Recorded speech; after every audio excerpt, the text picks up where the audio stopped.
Hello everyone, welcome back to another episode of Cove Chats with B Sharback 2, and today I've got a guest that I'm personally very excited to talk to. My very good friend and one of the greatest, in my opinion, commander-in-chiefs in recent time of the Army of Club Penguin since his revival, CalgoCubs. Say hello. Hey, how's it going? I would argue, now, if we're looking into historical, and I'm a little biased, Calgo's my friend, but if we're being... I believe the timeline goes Callaway, CSY, and they are definitely, I would say, so far off history of this the revival, top two for ACP leaders, top two. And then you had Chicken and Zeus. Well, I'd say Calgo easily already, based off what he's accomplished in Army reform, is top 5, maybe top 4. you're skipping around a little bit. There are a couple skipping years some people- in between that. I'm skipping the people I don't like. No, I'm joking. What about I'm joking. oh, come on, you don't joking. like you don't like what about I genuinely What can't about- remember. I genuinely can't remember who else. Who did I skip over? Okay, there's a couple, but like to name one specifically, you skipped Cubby. Oh, and fuck, I like skipped Cubster. I love Cubster. Shit. I'm sorry. yeah, I'm he's sorry, a G. Cubster. He's so when I returned to back to ACP after like years of being gone, Cubster was the one who welcomed me back into Yeah. ACP When and I was got like unbanned, the Cubster was nicest there all person. gas. I love Cubster. I have Cubster on Instagram. Cubster's one of my favorite people in ACP. I can't believe I fucking... Well, because I was banned when he was commander. Shit. Yeah, that makes I was sense like- why I forgot. Yeah.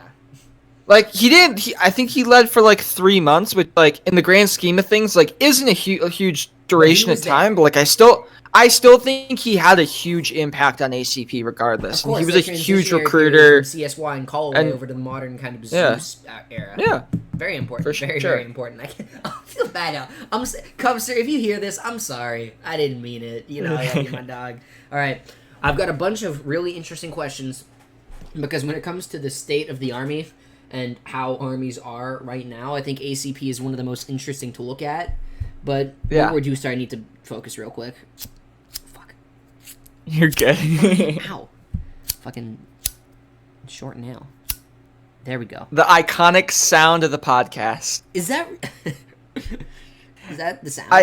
Is that the sound? I've listened into every podcast, and it's like every time I expect to hear it just somewhere throughout the podcast. I'm like, when is it gonna happen?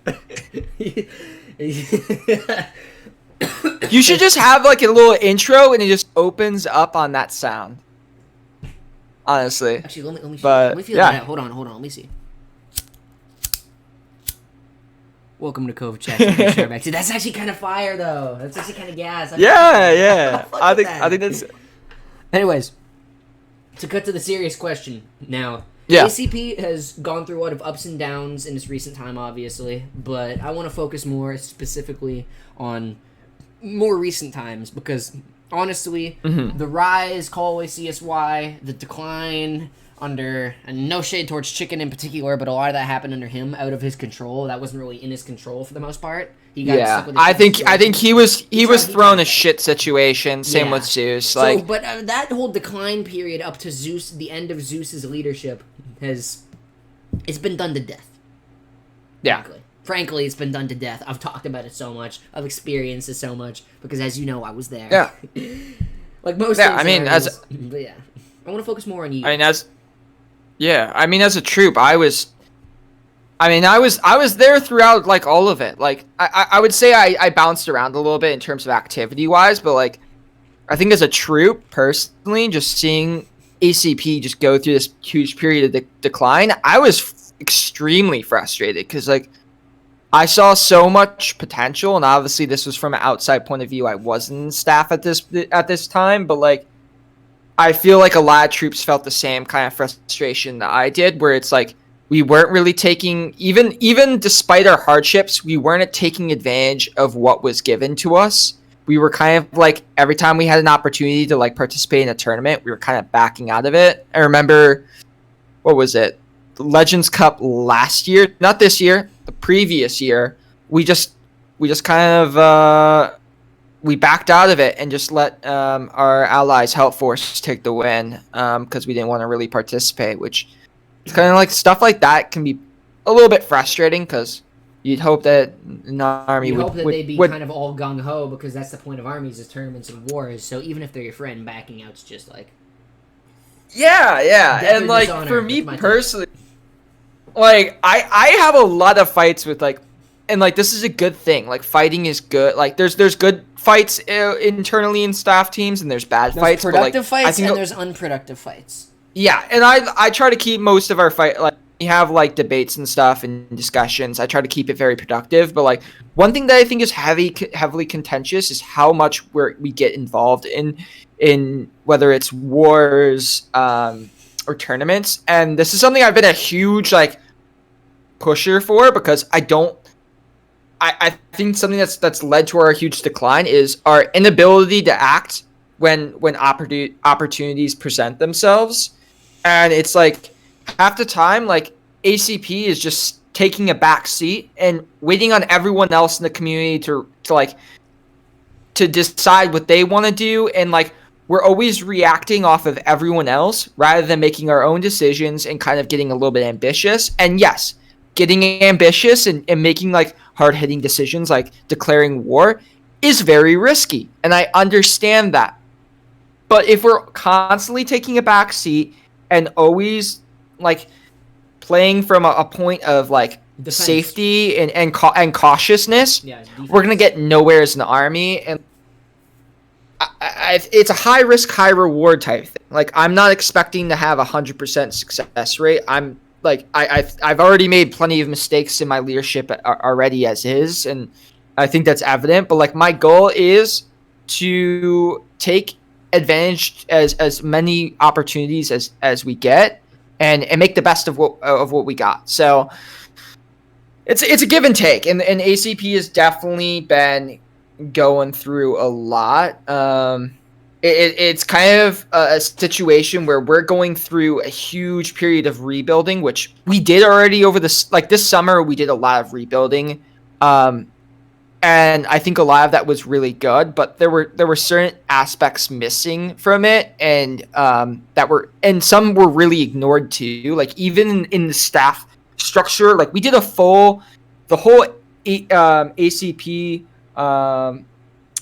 project to revive ACP and through Project Revival. It's just like it was good, but there was a lot of key aspects missing from it in my opinion, and a big majority of that was starting with staff. We brought on a ton of staff and we built up our staff team, which was great, but what happened is you got a lot of staff who aren't doing their job, or a lot of staff that aren't kind of sticking around, and it goes back into this decline again. And that's a lot of that has to do with the culture is missing within the staff team, and there's a lot of stuff that isn't in place to kind of keep staff accountable. So I've been spending a lot of time personally basically building from the ground up, and this is something I got in kind of, I wouldn't say trouble for, but like I definitely felt like I was on the hot seat a little bit because I made a really decision that drastically affected our numbers, which was I cleaned house after Legends Cup with almost our whole staff team. I say the only people who actually stayed around were two of our HCOM, which we only had two before. Yeah, Shane and Stevos, who I love, and they've been amazing since hiring. They like without the I don't think I would have been able to do without them, and they've definitely been my support throughout all this. And then we had like 3 mods, and the reason why we had to fire off a lot of mods was one, we caught a couple of them. We caught a couple of them either not hitting their recruiting numbers, which if people don't hit their recruiting numbers, we're pretty flexible with them and we try to work with them to hit their minimums again. But there were some people just despite everything we try to do, we're faking their numbers and we're like blatantly lying to us. And it came to the fact of people weren't just standing up to standards, and we had staff who had attitude issues, and we tried working with them on that. And obviously, some of them we had to cut loose because they became major liabilities to the army.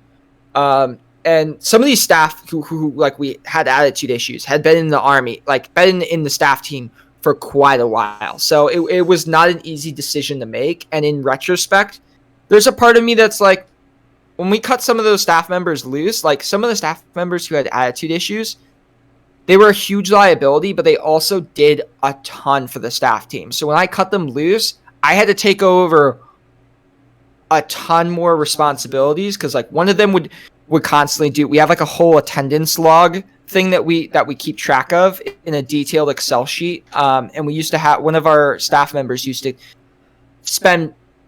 would do this for months and would keep track of all of it. And now that responsibility falls on me to like keep it up to date. So, and even like in terms of support, they were very consistent in terms of attending events and helping. And so when we cut them loose, it was one of those decisions where it's like, it sucks, because if you were just able to separate their attitude issues and how they interact with others from the way they work, it would have been so much better. But the problem was they both went hand in hand, and so it felt like it was a ticking time bomb with some of them, where I had to make a decision because they were working so hard, and like I felt like I needed to promote them up because they were doing such a good job. But at the same time, they were constantly putting down other staff members, and kind of, it felt like everyone was going at each other's necks to try to get a promotion, which wasn't something I wanted to encourage within the team. So it kind of became this decision of, this is a sucky decision to make, and but I can't look at them as just numbers. I feel like maybe some of their attitude has to do with how they've been stuck in ACP for so long. And I think this happens in a lot of different armies too. Sometimes a change in army helps a lot, and maybe ACP wasn't the right fit for them. But we had to try something new. So I had to basically clean house with most of the staff team and rework our whole staff structure. We implemented new things such as staff evaluations that I'm going to put out at the end of every month, kind of giving all the staff members helpful critiques on how they can improve. And like, we want to re-implement ways to mentor our staff team and like kind of help them grow, because right now, and this is something I've been struggling with, is finding new staff. And this has been a problem since day one of when mass retirements happened, is ACP does not have a good, like, we don't really have that great of a pool of candidates to pull from. And that's a sucky thing to say. I'm not trying to put down our troops. It's just, I think we need to focus right now. We're honest with all that. I mean, yeah, ACP, I mean, not frankly, and again, this isn't meant to take shots at anybody, but frankly, not many armies have the greatest pool of recruits right now. Not bad pools of recruits, but just in pure technical knowledge, skill, and kind of tradition within the game and the community of Club Penguin. There is a notable... I don't know how to explain it, but it's an issue of demographics in armies. That more and more people, to the point where a majority, and I'll just say this real quickly, aren't being recruited on Club Penguin or Club Penguin Discord servers anymore, and are coming from other sources, which isn't bad, but I feel like there needs to be a level of cultural integration and assimilation into armies itself to help maintain armies being armies, and not just let it devolve, right? And I'll let you get back to what you were saying, but I just feel like that's an important context thing. Well, it has to do with a lot of, we're not getting enough recruits in, and on top of that, the pool of like veterans that we used to have before, a lot of them aren't present anymore, because a lot of them have either gone over to other, or the vets that are still in ACP are all busy with college. And it's one of those things where everyone, like the old staff members that used to be really great to support ACP, a lot of them wanted to come, like when I took over as leader, and after all the stuff we've been achieving and pushing for in terms of like improving upon what was lost after the mass retirements, a lot of them wanted to come back to the team, and some even did. But the problem is a lot of them can't keep up with it because they're busy with college.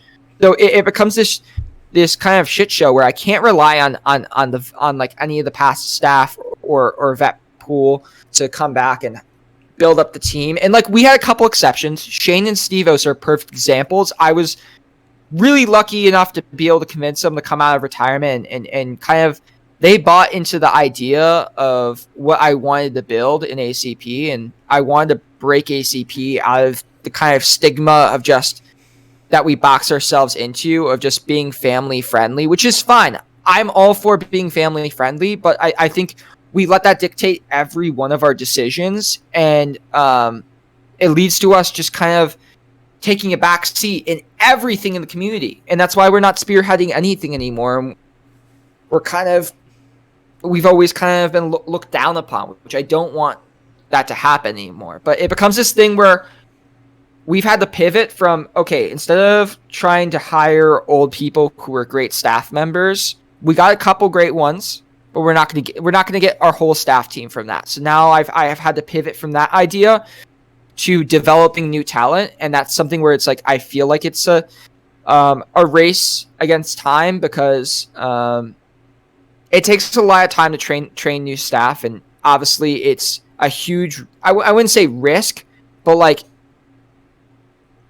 I'd say the amount of effort you put in to train all these new staff and mentor them, it doesn't always work out, and that's a high probability. And I've had to kind of try a lot of different methods to help usher in new staff and kind of push them, not push them to their limits, but kind of push them out of their comfort zone and help them grow a little bit. Because at the end of the day, if we want to develop, like, we don't want just staff that kind of like are just sitting there and doing nothing, or kind of they're okay, but like we want to develop our staff team into one of the best staff teams in CPA, and that's going to take a lot of time, because I think at the end of the day, our army is built. I think the kind of the backbone of the army is its staff team, and a staff team is only as good as its weakest link. So if we have one like weak part, it's going to be kind of weighing down the staff team. So it becomes an active thing of we have to constantly, especially HCOM, constantly be giving the mods attention and kind of helping them grow and ushering in a new age. Because it isn't just about now, it's also about the future. Because what happens when my time is up at ACP and I step down from leader? Right now, it's like Stevos doesn't want to take over as leader, and Shane, because they don't want that responsibility, which I understand. But if I were to step down, I genuinely don't know who would take over as leader of ACP. The best way to secure the future of ACP is to immediately instate the biggest patriot in the Army of Club Penguins history, the person who cares for the Army the most. What number commander-in-chief are you? 46? 49th? 49th? It's changed. It was originally I think the order was like it's a multiples. Because keep in mind they used to have it a different order where it was like there were much more, but they condensed it since a bunch of people have co-led together. So right now it's technically 49th if we're not considering all like if like the co-leaders are just all considered as like one for each. Well, in that case, if you get what I mean, would just like to nominate now for the slot as the 50th leader, the 50th commander-in-chief of the Army of Club Penguin, the one, the only, and I know he's going to listen to this, and I know he's going to DM me, Bishar, you fucking idiot, don't say that shit, your newest commander after CalgoCubs, Lord Payne, to lead the Army of Club Penguin in 2023. Oh, I would love that. I'm dead serious. I'll die on this hill. I think the funniest thing you ever told me were you were telling me in DMs, you're like, you should DM Lord Payne and offer him either leader to co-lead with you, or offer him 2IC. And I found that was just the funniest thing ever. And I have nothing against Lord Payne. Payne is one of my greatest friends on here. He's fucking great, but that would be funny. I think it's funny. That's like a Seinfeld style sitcom right there. Yeah. Lord Payne trying to adjust to life in ACP. That'd be a fucking great show. I think there's potential behind the idea. I think there's potential. I love his energy. Love just the passion. Yeah. I love the passion he has for hating on ACP, and I'm all for it. Because it's like, fuck yeah, everyone feels that way about One Army. You know, he feels that way about ACP. Sometimes I feel that way about RPF, but I can never truly hate them at heart, my home army. I think no one really has like a lot of people when they read my conversations, they taking like I try not to take things super seriously. Like the whole thing of pain hating on ACP, like it makes sense what they did to him, and that's all I think. It makes sense because of what they did to him. I think it's perfectly fine for him to hate ACP. Like I'm not super when people criticize ACP. If he didn't, I would be concerned because again, what they did to him. I don't usually take stuff too seriously and whatnot, so like if someone doesn't like ACP, that's fine with it. ACP is far from perfect, and we've made plenty of mistakes in our past, as every army has. Like it's a common thing, and like even with my leadership, this is my first. Like technically, I have led an army past, a small army back in like 2010, but I don't really consider that a real leadership because I wasn't leading like a fully built up army. So I've obviously made a lot of mistakes already, and that's something where I kind of have to reevaluate as I go, and I think I've been doing a great job, but I can't say I've been perfect, obviously. I think Legends Cup is a prime example. I think we did amazing in our battle against Help Force, and like we looked like we were. The Help Force battle was one of those where it was incredible because it felt like a switch flipped for us, and like everything was clicking at the exact moment. Our tactics were just on point. Our troops were awake. We had reached a max of 40, which we haven't done in ages, which is amazing. It's like all of our hard work and recruiting efforts. Finally, I love war. I love war. Let's go. Yeah, but it's like everything we worked so we had when I took over ACP as commander in chief, I was thrown right into the mix of I had to plan out 4 events for our 16th anniversary, and then right after that, the weekend of right after that anniversary, we had Legends Cup. So like a weekend, and on top of that, I had 40. That's why I think you're doing so well. Of course, armies have ups and downs, but I think the potential. We had to get the sky's the limit. When I took over, there wasn't any push. Like recruiting force in ACP was completely dead. The only person really recruiting was maybe one staff member and McCappy. And like I'll give McCappy full like creds. He's been doing so much to keep ACP alive these past couple months, and he's been a huge support in terms of kind of life support on keeping it alive. But I think when I took over, like we had to get that off the ground, and like staff were not required originally to like recruit, so we had to like get on mods' asses about recruiting and pushing them. So it was like a whole turnaround thing of we had to hit the ground as soon as I took over. We had to hit the ground running, and like we had maybe 3 meetings that weekend when I took over on just planning everything out. And I was originally encouraged not to participate in Legends Cup because they were scared whether we were going to have time to kind of it was just such a short turnaround time. They were scared that we were just going to flop and just have a shitty showing, and I get that. It was honestly really reasonable, everything that was going on, but I heavily pushed for it, and several other people pushed for it, which I'm glad we did, because our Help Force battle it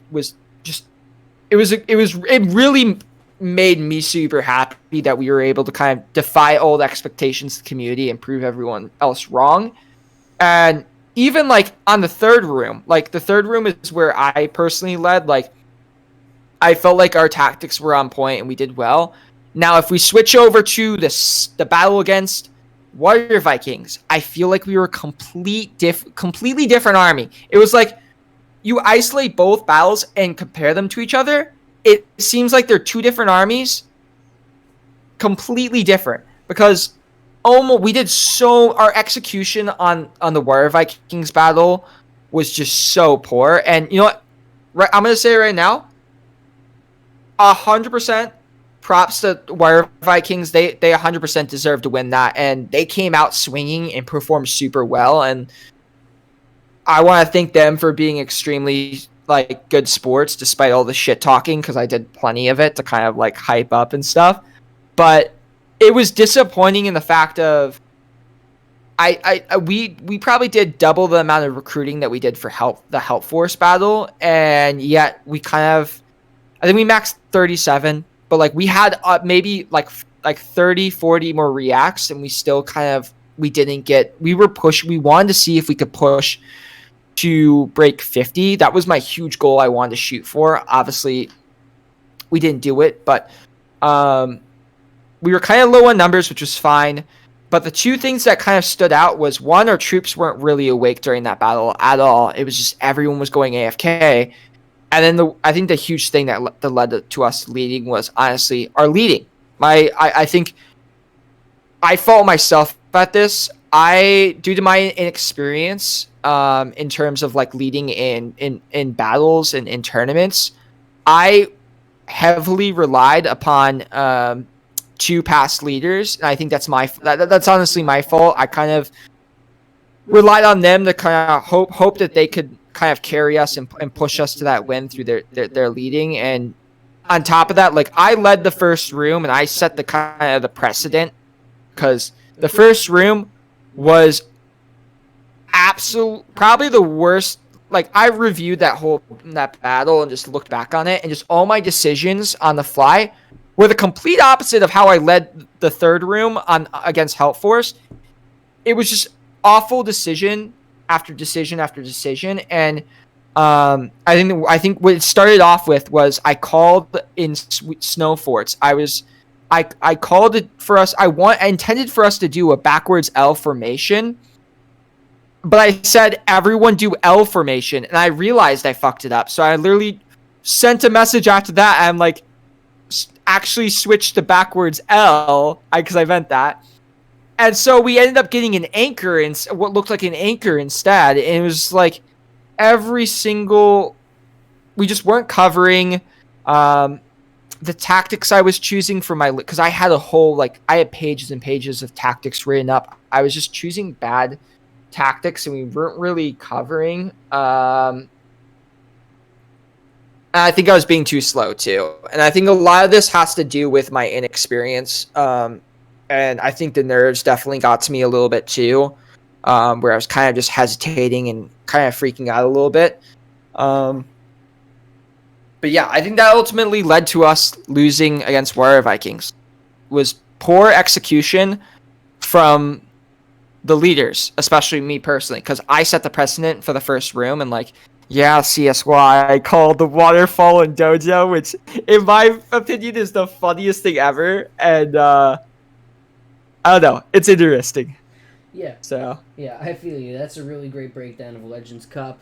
And moving even past the Legends Cup throughout all of October, yeah, I've seen, upticks in, what you were saying about wanting a more decisive, directive foreign policy, whether it's within various leagues, within media. The Army of Club Penguin has taken time to step forward again and kind of not be afraid to put out their voice on something and put out the leader's voice on something, which is, again, the core motivation and reason behind this podcast, to take people in the community who are in important positions and who are working on certain things, who are important, as well as community members, if they can make a compelling case, to come on here and really talk about, important shit. Lay down their philosophy, lay down what they want to do, lay down their whole game plan. Not their whole game plan, but their whole just general ideology. Just put themselves out in the map and kind of get that media awareness, right?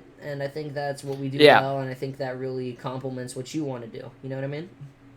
Yeah, and I think a lot of the things I push for is more backed by the sense of, when I joined back to this community, I think there was a lot of things I liked, but it also felt like a lot of the culture was missing in that aspect. And I was kind of appalled in the fact of everything felt like it was broken down and kind of controlled by leagues. And it felt like armies didn't really have... It wasn't just culture that was missing. It felt like armies were kind of just getting strangled by the neck on every little decision, and leagues were kind of dictating everything for them rather than the army leaders itself. And even in the sense of, like, I'd say advisors for like all armies. I think advisors, like, they're there to advise and stuff, but like there's a lot of advisors and also like grandfathers of armies that kind of are too scared to let their army go and kind of like let the next leaders generation take over and lead and kind of make decisions for the army.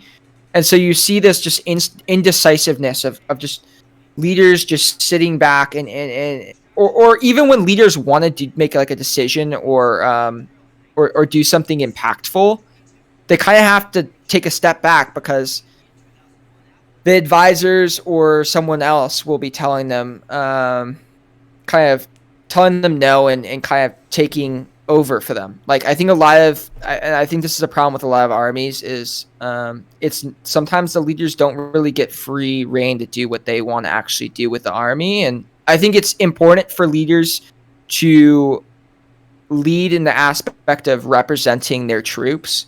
But I also feel like some of the past leaders aren't able to let go, and it kind of leads to staleness and complacency, which is a huge problem in our community. So I don't think there's any real fix for this either. It's a problem within every army, and the only way to do that is to kind of go back to the way we used to do things. But how do you get rid of the advisor, like the grandfathers who own the servers? You can't really. Like it's yin and yang, and like a lot of them still do a lot of great things to armies. I'm not trying to knock anyone in this situation. I just think a lot of I think it would be better if armies had more free reign from both leagues and their own advisors and past leaders, because I think once your time is up, and especially at ACP when we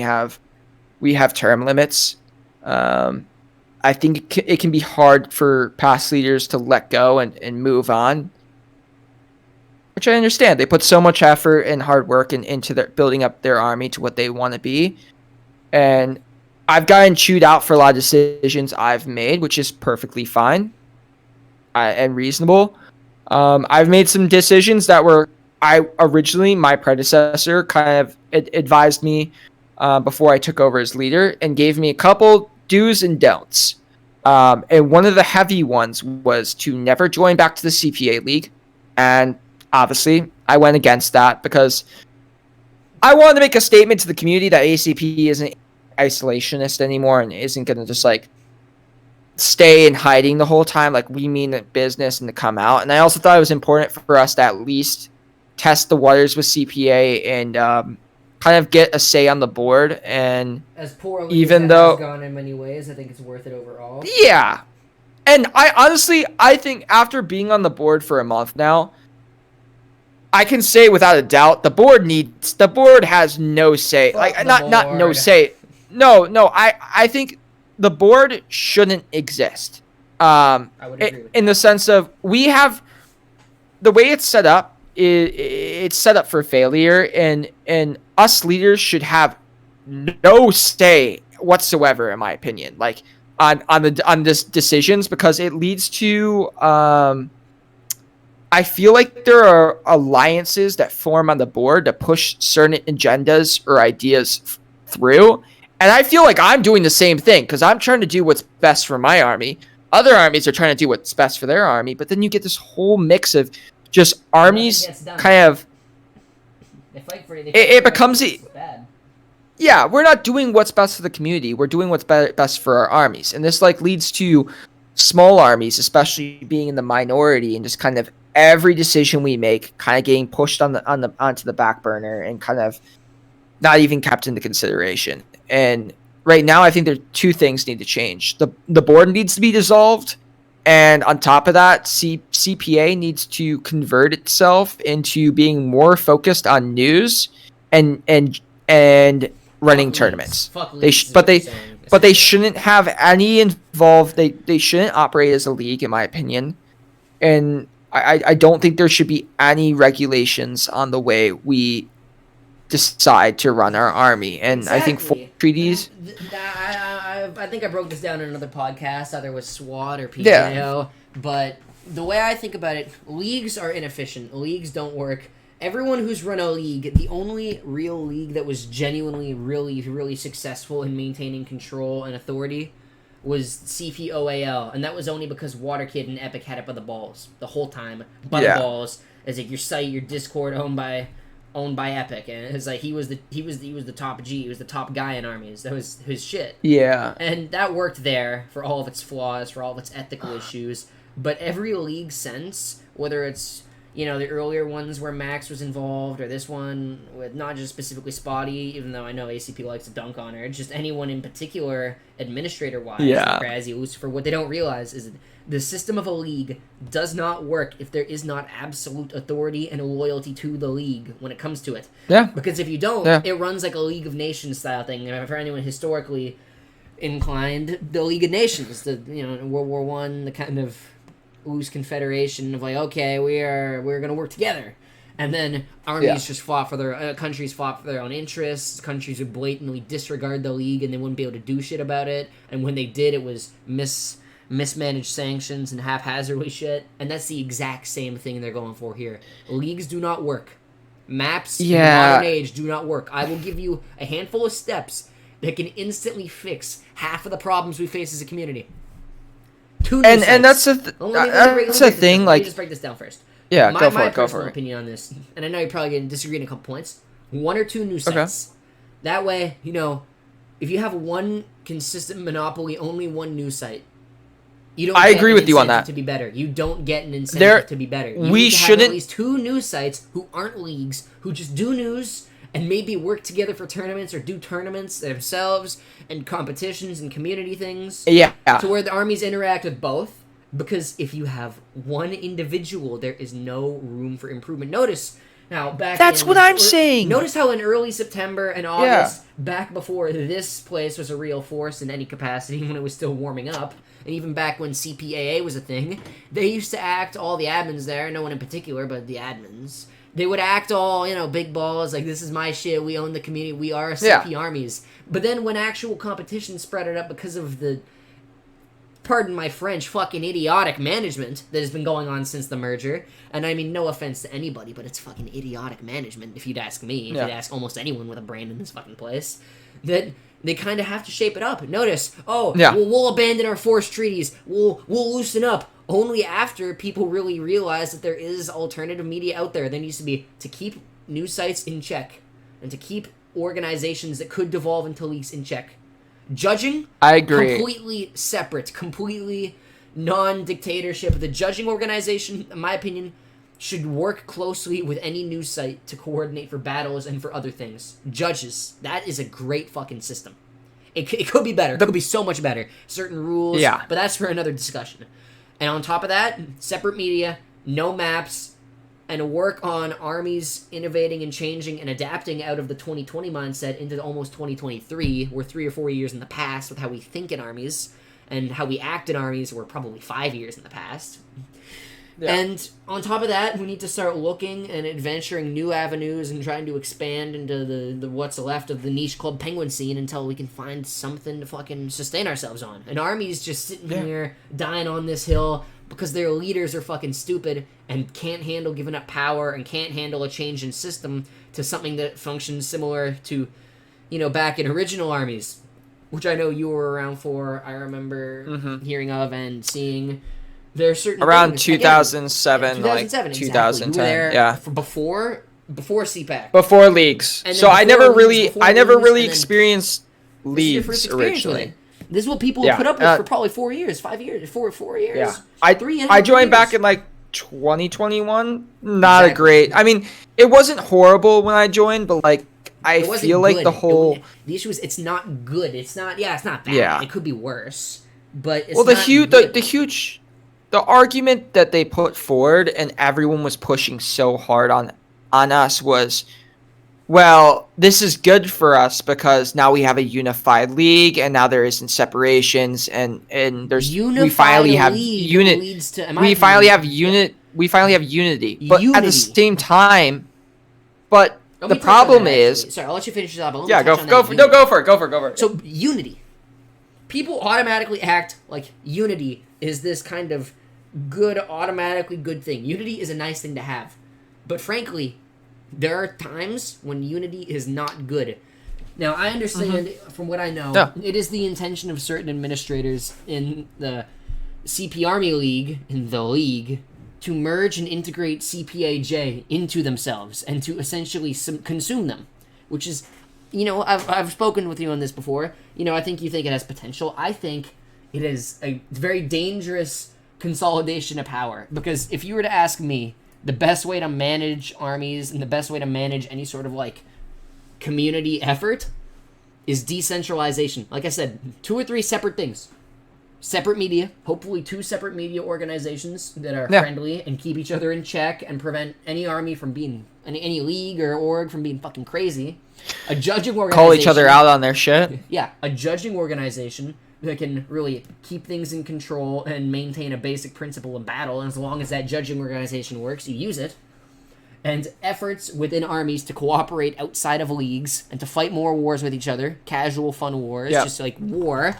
And then also, stop the fucking embargo outside of Discord recruiting. I've argued so many times with this. I understand. You don't even have to use. I would say new CP. You don't have to use new CP. I don't fucking care. Yeah. Just try something new different. CP. New CP works. New CP. CPL works. You need to try something else. Right? Yeah. Unity. New CP has been kind of it's honestly a really good option. But it's not perfect either. I use it. It's not. It's a give or take. It still feels like you're. How would I say? You're panning for gold in a river, and you're just getting little minute little specks. Versus a bunch of copper in Discord, which is like fishnet. Stuff. Yeah. Copper now, they also have the message. I mean, sorry, not Copper. Discord, they now have the message requests now, and even the captchas have gotten a lot more strict. It's kind of Discord recruiting is kind of dead in my opinion. It's not worth it. And hence comes the thing: if they go for perfect unity under a perfect system, the system the elites in charge want. I hate to pander, the elites, but the people who are in charge of, say, the league or even CPAJ or even armies. Various armies all think, if we just Discord recruit, keep on doing the same thing, the dress-up events in the war, keep on LARPing as leaders and taking profits from taking powers. Yeah. I don't have an issue with armies using Patreon to fundraise, but if they're taking that Patreon money and there's no transparency for what they do with it, that's a problem. Who knows what the Ice Warriors do with their Patreon? Who knows what RPF does with their donations? The same thing can be said about Who knows what the fuck you do with your donations? And we need to be more transparent about that. And I've obviously be a public channel that the money is managed. We have a public thing, public ticker. We have this much in the Patreon, channel, and then from there, anytime you spend it, it's added. A bot, you're a bot guy. Someone make that fucking happen. So armies can integrate that, and people can see what it's being done with, whether it's just being shipped off to fucking Commando's bank account like RPF merchandise, or whether it's actually being used for the good of the army. Well. And one thing I can say is the ACP Patreon. It's not that much in there. It's not that much, but still, it's a principle. The main goal for it to be used for is either giveaways, which recently actually hasn't been used at all for that because I've been funding the giveaways myself. But more so, we're using it right now to fund the website expenses, which can be pretty. It's usually $120 a year. Dog, I pay hosting. I pay $11 a month. That's what I pay. Yeah. That's 120, 130 a year. Yeah. Yeah, because we pay for the premium option for WordPress, the hosting. Go big or go home, and donations are domain. For that. Really, but the thing is, Mike, what I want to do is we're playing. So Discord has a new option, and I work with a lot of bot developers and Discord devs on different projects outside of ACP. So I'm kind of always try to stay in the know on what's coming out to Discord because I'm heavily involved in that and whatnot. One new feature that Discord is going to be rolling out soon is a similar feature to Patreon where it's going to be a separate channel with different kind of packages that you can purchase and pay monthly for. It's basically the same thing as Patreon, but for Discord. So I think once that gets rolled out to our Discord, we're going to switch over to that and just switch off the Patreon. The Patreon option is already shitty as is. 90% of our server doesn't even know it exists because it's kind of buried within our server. And also withdrawing the funds from the Patreon is a total hassle. So we're probably going to switch off of that. Now, going back to your whole point on the leagues and having a central league, the problem I have with that is, one, it leads to stagnation. Unity is good in a sense, but the problem is we're a community built on war. We don't really need unity, I don't think. And two, the thing I've saw happen quite a bit, especially around Beach Brawl, is they're kind of like all like, every time you criticize them, they just don't take it well, and they just like act like, well, we did everything we could. Like you need to take criticism. I love taking criticism. It's fucking important. They don't have to take criticism, but like the problem with them being the only. The problem with them being the only option is there's nowhere else for people to turn, and they could literally just give zero fuck. I'm not saying they do this, but they can give zero fucks and literally not put any care or try to improve. They can just stay stagnant and do nothing to improve. And the problem is, when you have competition, you're constantly trying to fight to be the top org, and so you're doing all this different stuff to try to improve. And you'll look at the other org and you'll see what they do well, and then you're gonna be like, I want to improve upon, well, like, we don't do that as well as they do, so let's work on that. And that's the problem. Everyone's so heavily against having multiple orgs. I don't see it as a bad thing. The problem is, and this is one thing I do agree with them on, is there's not enough people in the community. Exactly. And that's the problem with I think it's doable. It's doable, but the problem is it's gonna be so stretched thin. Mm-hmm. Even with judging too. Like, ideally, like, I have so many issues with the current judging system, and the fact that like the fact that you can have more than 2 people from one army judge for a battle or tournament is just weird to me. Even let me just what I think on this. You can only have 3 judges. No allied armies and no enemy armies from any of the army. Relatively, no allied armies to prevent bias. Pick an army. Pick armies that are as neutral as possible. 1 person per army. There cannot be. That's what I'm saying. Like, say you have 3 judges. I know it's difficult with the amount of armies, but ideally, in an ideal scenario, you'd want 3 or 5 judges. Hopefully, each from a different army. Right? I'm fine with allies judging. I more so think it should be each judge should be from a different army. Yeah, and it shouldn't just be a stacked. And you shouldn't have to worry about vetoing. That should just be a regular precedent. And then if I veto someone out of the mix, they can't just push in someone else who's just from the same army into it and then say, "Oh, that's your fault because you vetoed me." I don't know. It's a whole other topic that can be. This segment feels targeted. I'm not targeting anyone. I'm joking. I know you like the veto spotty meme, so it's like. To be fair, I give Spotty a lot of shit, and you know what, Spotty, as much shit as I give her, and as much shit as she gets from ACP, like a little bit of it, she doesn't deserve it, and not all of it, a little bit. Everyone deserves. It's kind of CPA. We all deserve ACP. ACP especially gives her a lot of shit. I gave her a lot of shit. Despite all that, I respect her for all the work she's been putting in, especially running CPA on basically her own now, with everyone stepping Max down. Never really did shit in the last couple months. I haven't seen a Lucifer say a word on my alt account in there. Yeah. I haven't seen anybody do anything. Krasy holds the server. I ain't gonna beef with Krasy because I fuck with Krasy. Krasy's cool. I don't have to agree with her on how she does things and how she operates CPA, and like I disagree with her on almost every topic usually. But you know what? I have a high level of respect for what she does. Yeah, like, and that's not an easy thing to do, and especially take all the shit from the community, because everyone is, even me, a lot is constantly looking for the chance to shit on CPA, because a lot of people want CPA to fail, and like I originally wanted CPA to fail. Now looking back on it, wanted them to fail, in my opinion. Well, originally I wanted CPA to fail because I just thought the league was just kind of overly confident and over cocky on themselves, and they just didn't care. They need to reform the change. From what I was going to say is I've changed my view on. taking. Originally, when I was like just a regular mod, I wanted them to fail. Now, just like after seeing it from like a little bit, just higher perspective, bird's eye view. Working with them, I think a higher perspective.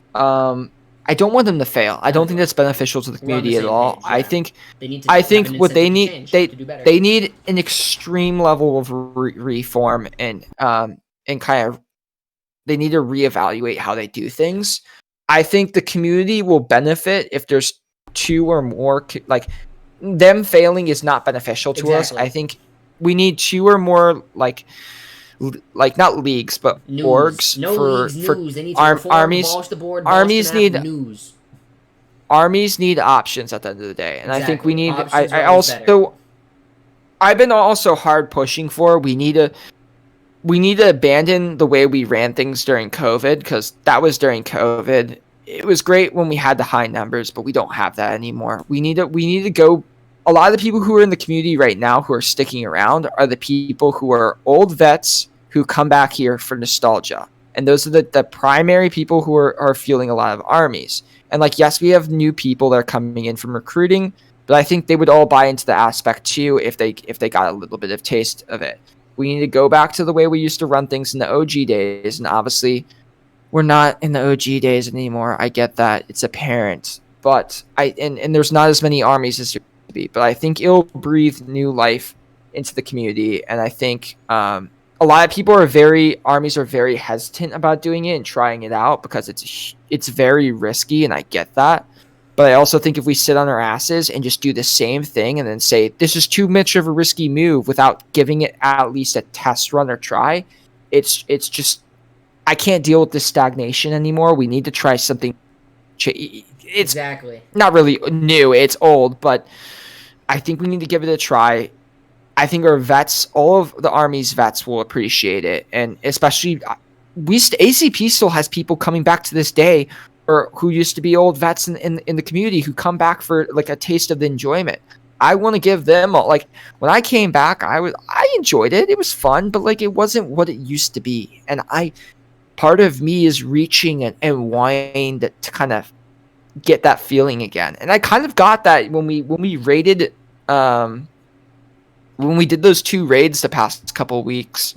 I'd say I enjoyed the first raid. Was actually, I wouldn't say I enjoyed it, but like I had a lot of fun. I had a lot of fun.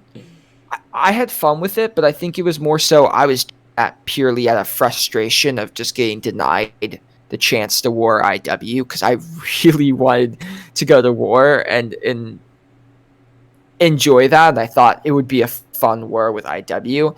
The second one, actually, though, the first raid was like more so out of just kind of like spite and just frustration.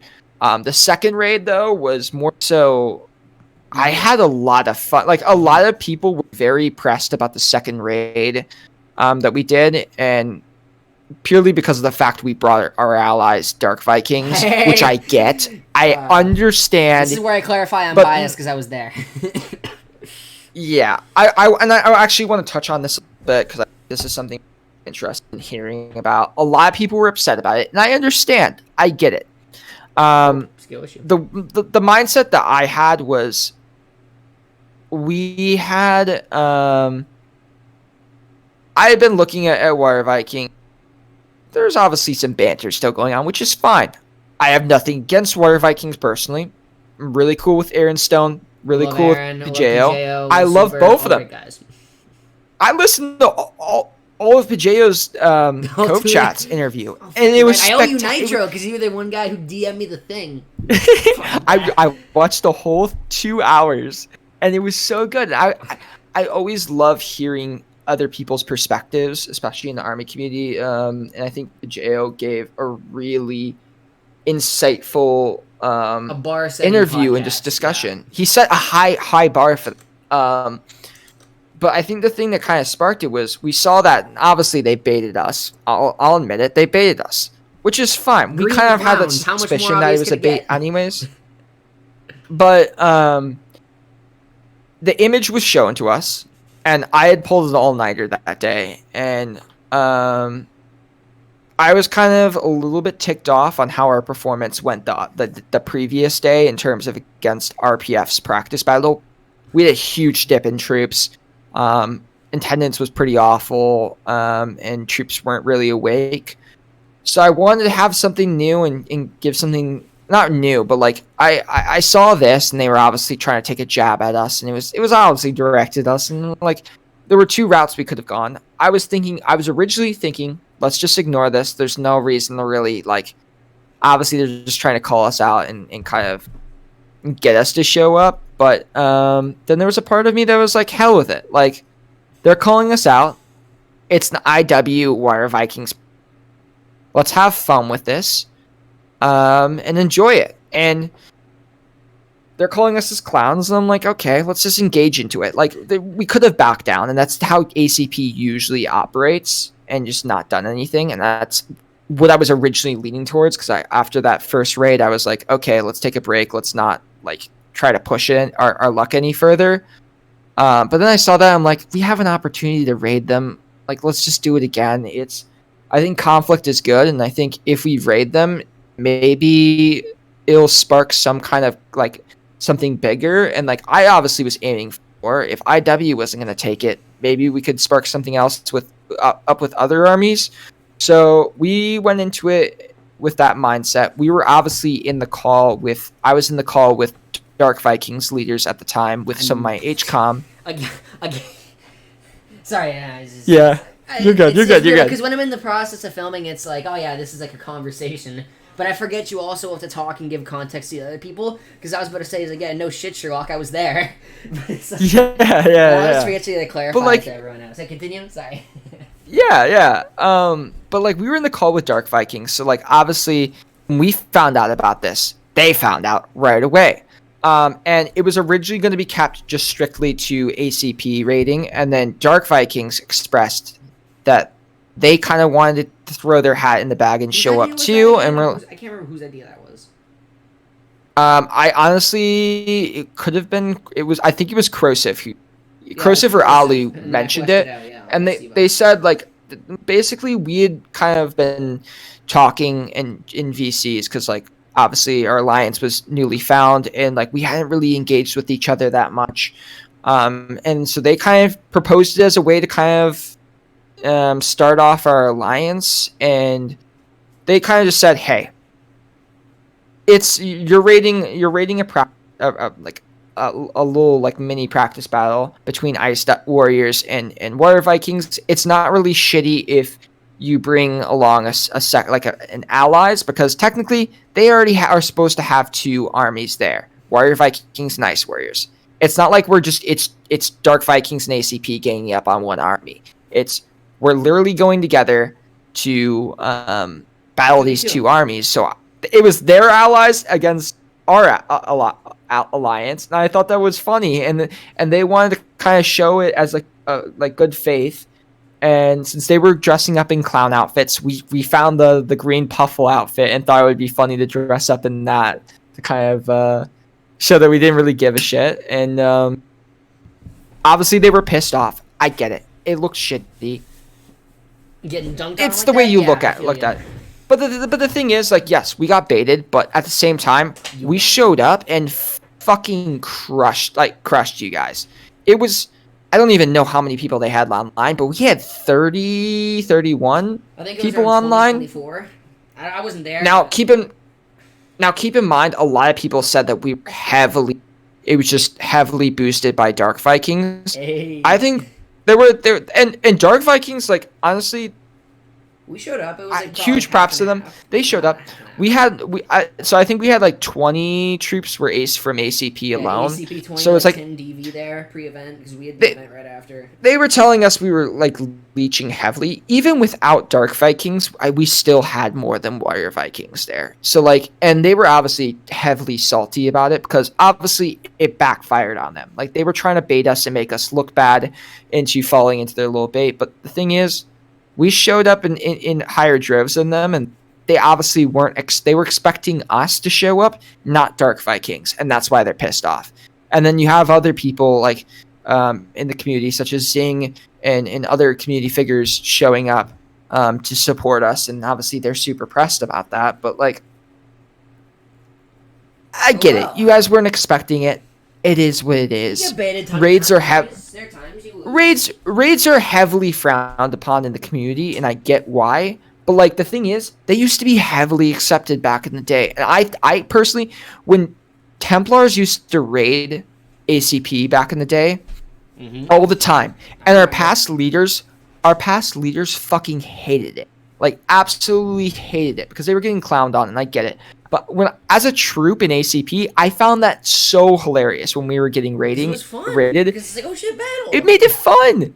Like, and they were having fun with it, and obviously I think it's a good aspect to bring back to the community because it adds more conflict. And yes, it's very unorthodox, and it's maybe not the most ethical thing, but we're a war community. We're not really built on ethics. But one thing I will say, based off that raid, was out of my couple months in staff, and even just like since returning in June of 2021. That moment, besides winning in Legends Cup, like not winning Legends Cup, but like winning that match against Help Force was obviously really enjoyable for me. But probably that moment of raiding Wire Vikings and having everyone show up and just us maxing like a high amount, and obviously just like kind of giving them a huge slap in the face. I had so much fun with, like, that was probably, I felt like I was enjoying ACP like it was back in the original, like the OG days. It brought back a little bit of that kind of nostalgia for me, which was a feeling I never expected to get, and it was so nice. And now, like, since getting that feeling, I want it again, and it's kind of scary, but I it was a lot of fun, and like a lot of people gave me shit and super pressed about it, and I obviously came in chat and was like, it's not that big of a deal, everyone's taking it too seriously, but it is what it is. It brings back that kind of old style fun, like, of armies. If you ever watch those old YouTube videos of old raids and battles, like rogues especially, it's like, oh shit, it's a random planet on Club Penguin. It's cultural for us. Like, you should have seen me in VC with, like, in my age, like Steve-O, Shane, actually Shane wasn't there, Steve-Os, Alucard, Corrosive, and we were just all having a good time, chuckling. We weren't taking it too serious. We were just having fun, and that's how it should be. That's how Army should be. Like, I think a lot of times we want to get results. We want to, like, get the best, but I think the best moments are when we do well, and at the same time we're able to enjoy it and, like, chuckle and laugh and just sit back, and we're going back and forth and just having such a good time. And that was one of the better days I've had in leading. Like, that really, it felt like really good in that moment, despite all the backlash I got, which is fine. I was ready to take that backlash anyways. And now while you're talking about leading, how does it feel to lead? It feels good. How does it feel? I'm gonna say this right off the fact. When I was presented the offer to lead, it was enormously scary for me, because I had wanted it for so long and I had worked up for it, and it was kind of buried underneath a lot of shit of me getting prepared, like kind of mentored to be the next leader, and a lot of the reason why there was a lot of contention for who would be the next leader for ACP was all of the advisors in HCOM were kept in the dark about me being the next one to take over as leader. Zeus didn't tell anyone. Remember, your superior officers could be listening to this before you say anything confidential. No, I know. I'm everything I'm saying, like, it's not that big of a deal. And I think there was a lot of how would I you threw me off, Bishar. I'm sorry, I'm making sure, because I know I don't want to have you leak something by accident. I'm not gonna leak anything. Everything I'm scared to say and put out there. I think a lot of people just didn't know what was going on, because Zeus had spent months over the summer kind of prepping me to take over. He wanted me to be the next one in line to take over as leader, but he didn't tell anyone before he retired that he wanted, like, until he announced it, which made it a lot of people weren't happy about it per se. And so he spent months mentoring me, and obviously when I joined, my goal was to shoot for leader. I didn't have my goal wasn't just to hit HCOM. Like, I basically told Zeus from the beginning, if I'm going to join the mod team, because I had stayed in like the highest troop rank for so long, kind of took a back seat, and I told him, like, if I'm gonna go for mod and work on your team, I have one goal, and my current goal is to hit leader. If I'm not gonna make it to leader, like,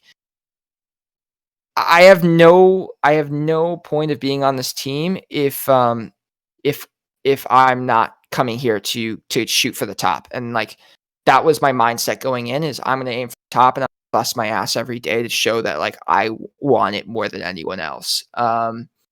And so when the opportunity finally presented itself and they came to me, they're like, basically, when I took over, it was just going to be me as leader, no one else co-leading with me, and no HCOM. So I would be basically on my own with the help of advisors, but it was really kind of resting on me to kind of pull this together. And that was very scary at the fact, because basically the way that it was shown to me was everyone else in the community is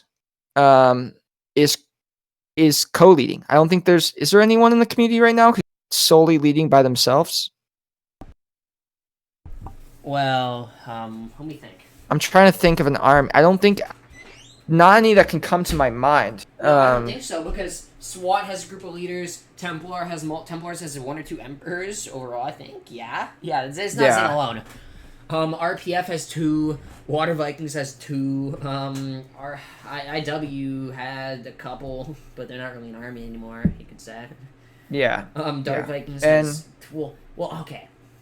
While I think of that, I don't really think there's anything. Dark Vikings is difficult, because the answer is either 3 or 4, depending on what position you take. Yeah. You know what I mean?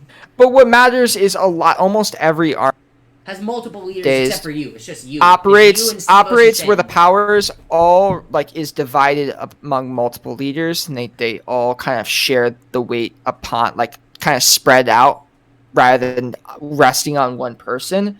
And that was something that they even said to me, that this is not something that's done anymore, and they kind of, like, wanted to I wouldn't say want to, but, like, it was kind of that aspect of, like, they're like, hey, are you sure you want to do this alone? Like, it's kind of it kind of all rests on you, and if you fail and, like, mess up, that's gonna fall on you at the end of the day. Like, I'm also going into this with 0 HCOM, 0, no one. So we just have my own mod team, and that's about it. So it was scary, but I also knew that, like, and I'm like, I think a lot of armies suffer these days, the fact that there isn't one clear direction. I think sometimes co-leading can be good for armies, but I think it can also be bad for certain armies. I think it definitely depends. It depends on who's leading together. Also that. Realistically, I don't want to waste time with having to lead with anyone else. An aspect of, like, I want to get results for ACP, and there's a lot. I wrote up, like, 10 when I came to the advisors with my whole proposal for leading and stuff, because they wanted to know, like, when I was going to take over for leadership, that I had an actual planned out for ACP, and I wasn't just taking over and just, like, thrown right into it. I had, like, maybe 10 pages of just full-on writing of everything, every little detail and change I wanted to make for ACP, and it was extremely detailed. It covered almost every aspect, and that alone kind of swayed them to, like, want to just, like, give me the chance and support me, and I'm glad that they did. But I think my leadership would. I was kind of telling them this. I'm like, if I'm going to lead, I got to lead solely, because I don't think it would work in a way of, if there's someone else on my... It depends on who I'm working with. And I don't want it to be up for chance is, yes, a lot rests on me to do the right thing, but I also have a lot. I have a lot of ambitions of how I want to change ACP, and I think ACP more than ever needs a clear direction and vision to like take them into the right area. And like we've had the past 2 leaders have been solely leading by themselves, which obviously they didn't get like they did as good as they could for what they were handed. And I'm not gonna knock them for that. Like Zeus, people don't give him enough credit. Zeus was the previous leader before me. He gets a lot of shit, and I think people need to keep in mind this man led ACP for 10 months. 10 months from his fucking phone. Not a computer. He doesn't own a computer. This man led ACP in all of its events for 10 months. His whole people just, we went through a whole mass retire with like HCOM retired and just left the staff team and all this during him. Guy on his phone. And like a lot of people need to understand is like how deep he got broke down, and he was literally like, if people saw Zeus before the summertime, like he was one of the most motivated people at ACP and was constantly pushing to improve it and bring it back to what it used to be. And despite all the setbacks he had, he was constantly keeping a positive attitude and trying to push it forward. And when you lose your whole staff team, you can kind of, even like the HCOM around you who kind of support you, it can be pretty demotivating.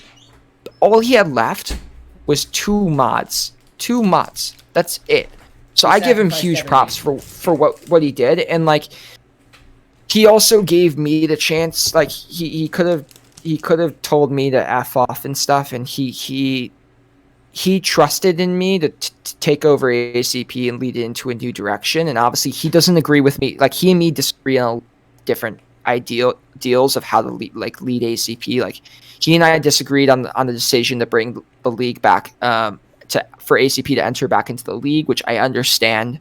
But we don't always have to see eye to eye, and he respected me and gave me a chance and was constantly like mentoring me and helping me kind of rise to take over. And like originally when I was a mod, he was giving me a lot of shit for wanting to take over as leader because he was trying to look out for me and caution me. He's like, this is a shit position. It's not fun. Like it can be very demotivating and stressful and kind of tear you apart at times. And I think he was trying to look out for me because he was worried.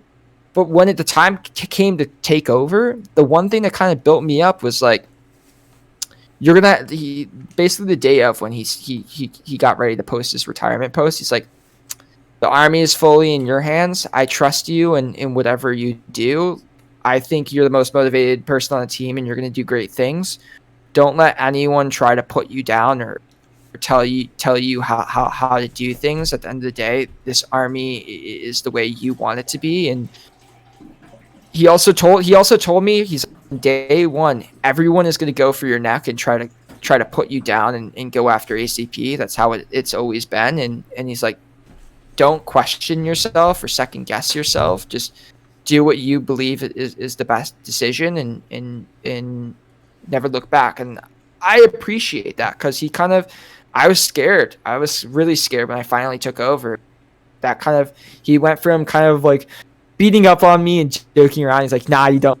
To actually, like, I trust you. Like, I know I gave you a lot of shit before, but like, obviously, like, you're ready to take over and you put a lot of trust in me. So I appreciate it. Yeah, it's definitely an emotional moment for anyone. The kind of passing of the torch. If you and it was scary, dude. Those 3-4 days, because I wasn't when Zeus retired and declared me to be the next leader. I wasn't originally I wasn't officially made leader until 3-4 days after. Yeah, so that and those were those couple days were very stressful and like kind of worrisome for me. But like I remember I spoke with you at the start, right after at the start of that whole 3-4 day cycle. I spoke with you a lot on a lot of stuff. Yeah, and I could tell, there was like pressure. Yeah, and obviously it's a huge undertaking taking over ACP with no one to kind of like no HCOM, and I have all these ambitions, but I had that because Zeus did a lot for ACP. He broke all of ACP's recruiting records, even Kyle's recruiting numbers, and literally holds the record, I think, to this day for highest recruitment numbers. If you go to the attendance logs for ACP, he was attending every month the maximum amount of events you could, which back then was like 31 events per month, and he never missed a single one, and this was for months on end. So like his dedication was like you couldn't even question it. So I was kind of skeptical that something like that would happen to me, where I put in all this hard work and I have all these ambitions of how I want to change and fix it.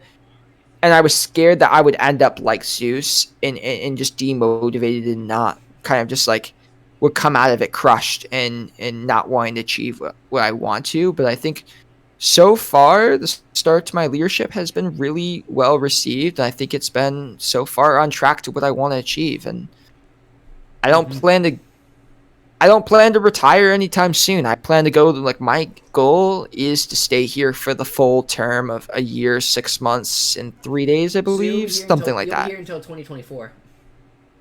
That's the goal. Obviously, things change. Life is unpredictable. But hopefully. I'm very busy with university, and that's a huge juggle in my life because I mean I have 5 midterms next week. I'm in 2 different fraternities. I juggle a bunch of different clubs that I'm like president and vice president of. So like I have a lot of shit IRL that I deal with, and so juggling this is quite a bit because I feel like a lot of the responsibilities I have to kind of carry on my jump doing, but a lot of it's just balancing my time, and I want to turn ACP around and make it.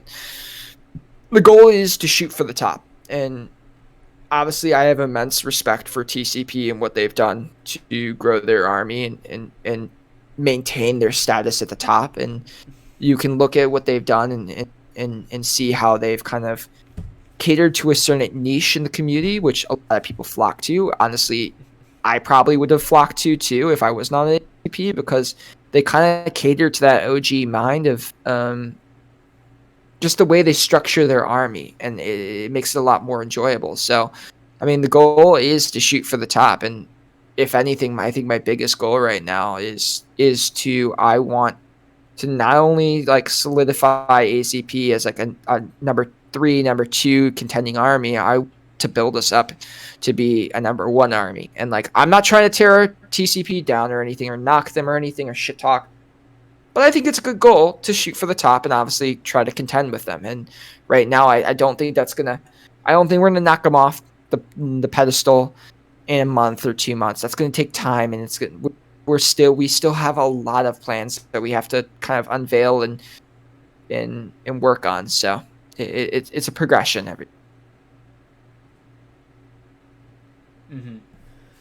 I feel you. I really, understand and. I sympathize is what I'm trying to say, because I've been there in that exact position you've been in before, the uncertainty, all of it. But yeah, I mean, I think realistically speaking, like you said, things have gone well so far. The Army of Club Penguin has not imploded. What else? Let's see. To be continued. To be continued. Gallant hasn't returned from his shower for any RPF vets out there. McHappy's still kicking. Lord Payne's still kicking. Ganger's still kicking. All the old guys are still alive, and nothing's on fire as far as I can see. So I think it could be a lot worse. It's good to see a lot of the OGs in the community. I will, because, I mean, my biggest thing is I feel like when I took over ACP, vets used to get kicked, like, especially at ACP, I feel like vets used to be kind of shunned. Not disregarded, but they would, like, be looked at and discussed, like, oh, shut up, you old farts, like, you always have something to complain about. To be fair, I was one of those vets kind of complaining all the time when shit was going down in ACP. Yeah. And so when I took over, I felt like I wanted to change in that aspect of, I want ACP to appreciate its vets more. Like, we don't do enough for them. Like, they when we need them the most, they show up for tournaments and help us out. And they're kind of that backbone of the army. And it's always great to see when like someone new comes, like just pops into the Discord who used to be in ACP back in the day, and they're like, "Oh yeah, I used to be in the ranks page." It's just so cool to have a convo with them and talk to them about their experience in ACP back then, because it's nice. Because like I came back here and I don't know, I came back here for the nostalgia, and it's just good to see other people from back then who went through the same experiences that I did and enjoyed it to the extent I did. So I think they need to be appreciated more and not neglected, because they're the backbones of armies at the end of the day. So Veterans are the backbones of armies. Forgive me for the moment of silence. I opened up Facebook for the first time in like 6 weeks. My sister's fighting with someone on a Facebook timeline. Who uses Facebook? Listen, I open it like once a month to see if my sister's getting into shit on Facebook, and she's getting into shit on Facebook. Have you looked at their financials, dude? They're down, I think, like what? I love seeing Mark Zuckerberg huge news money. I love, dude. They're down. Their news their quarterly earnings came out or something like that. Like end of the year or something like that. They're down, I think, like 80% in their earnings because the privacy. Hold on. Because their earnings are down like 80% because Apple added in the privacy options for their phones, which has basically decreased all of Facebook's revenues. They got hit hard. Oh my! Oh. Well, think of this. Everything is built on like farm. All their shit's built on farm. They make all their money off of farming data. So you know what? This is undoubtedly a good thing. 1 second. I'm gonna go a second fucking J here. Smoking that Zuckerberg pack.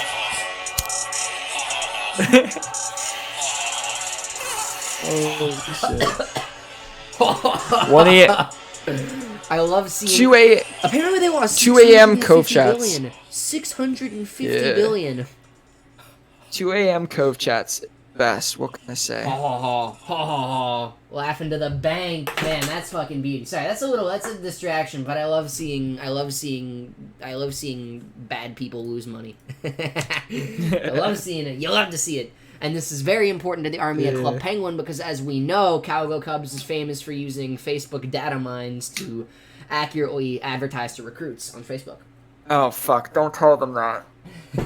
Please don't. Oh, no. I'm gonna get canceled. I'm joking. For legal purposes, I'm gonna be on the front page of CPA this coming Sunday. Exclusive report. CalgoCubs caught using Russian bots to grow the army at Club Penguin. Jesus. No. Russian bots are too expensive. You go for the Malaysian bots. Dude, the amount of money I've been dumping into how much? Okay. I understand. It's there are rules. You never ask a woman her age. You never ask a man his net worth. Nah, I don't care. All that shit. How much have you pumped into ACP in your 10 years of leadership? Just total. 10 years of leadership? What? 10 year as a leadership. Tenure. I was about to say. So I started pumping money into ACP probably July, actually start of August, because I made a deal with City. So I originally wanted to pay for the site because the site, we kind of neglected the site for a while and just stopped paying for everything. So the site just kind of went to shit and everything. We didn't pay for storage anymore. So like all the images were corrupting. They're like, oh, we want to put the money towards giveaways instead of the site. So I was like, why don't you just let me pay for the site instead if you guys don't want to put money towards it? And they were like, well, that can just be put through giveaways. So I made a deal with City that basically she would pay for the site and then I would pay for the giveaways for the month of August. So, and we basically would do a Nitro giveaway every time we max goal of 15. And then if we hit a max goal of 20 plus, I would give away 2 Nitros. So that's like, and I'm giving away Nitro Classic, obviously. Occasionally I would give away the $10 Nitro because I would accidentally purchase the wrong one like an idiot. because I'm purchasing it off my phone. I'm trying to see my financials. I think I've spent like 400 plus in so far in giveaways, maybe 500 more, 500 give or take. I can't really say. I gave away during Legends Cup, I think I gave away $70. I gave away $60 worth of giveaways, including Nitro, $10 Roblox gift card, for the first round of Legends Cup and second. So I spent $120 in literally 1 week alone. Yeah, my boy's gonna be getting food stamps 2 events after this, no question. I mean, actually, no, I wouldn't be giving. You're a rich motherfucker. No, you're not. No, you're not. I wouldn't be spending money on this if you didn't have it. Now, obviously, it becomes a bigger issue now that Discord has removed Classic Nitro, because Fuck you, Discord. they obviously replaced Classic Nitro with a cheaper option, which is the $299 option. But the problem is they haven't rolled out. They removed Classic Nitro, but they haven't rolled out the option for you to be able to gift like the new cheaper like Nitro Lite or whatever they call it. It's bullshit because Discord's run by godless communists who just want money. I'll go on record and say so, and now I'm kind of stuck in this option. Do giveaways. I have to pay for the $10 option. So literally, I didn't know that they rolled this out. I thought I would be able to give away the cheaper option, or still be able to give away Nitro Classic if I wanted to. So after an event, I was out. After that raid event, because I actually said I was going to get 3 that day. And like, just for the heck of it, we maxed 30 plus. I wanted to give away 3. Actually, no, I was giving away 2, and then someone else, who's a friend, that would give it to them. I'm about to ring Brad right now. He's the only guy who can handle this. I gave away 30. I had to spend, instead of $15, I had to give away just $30 from one event alone. And in the grand scheme of things, that seems like nothing. But that money stacks up really quickly, especially if you're having 12 events per month, or even more than that. Can I just touch on one thing while you mentioned that, the event number? Sorry to cut you off, but I was talking with I think it was Corrosive the other day.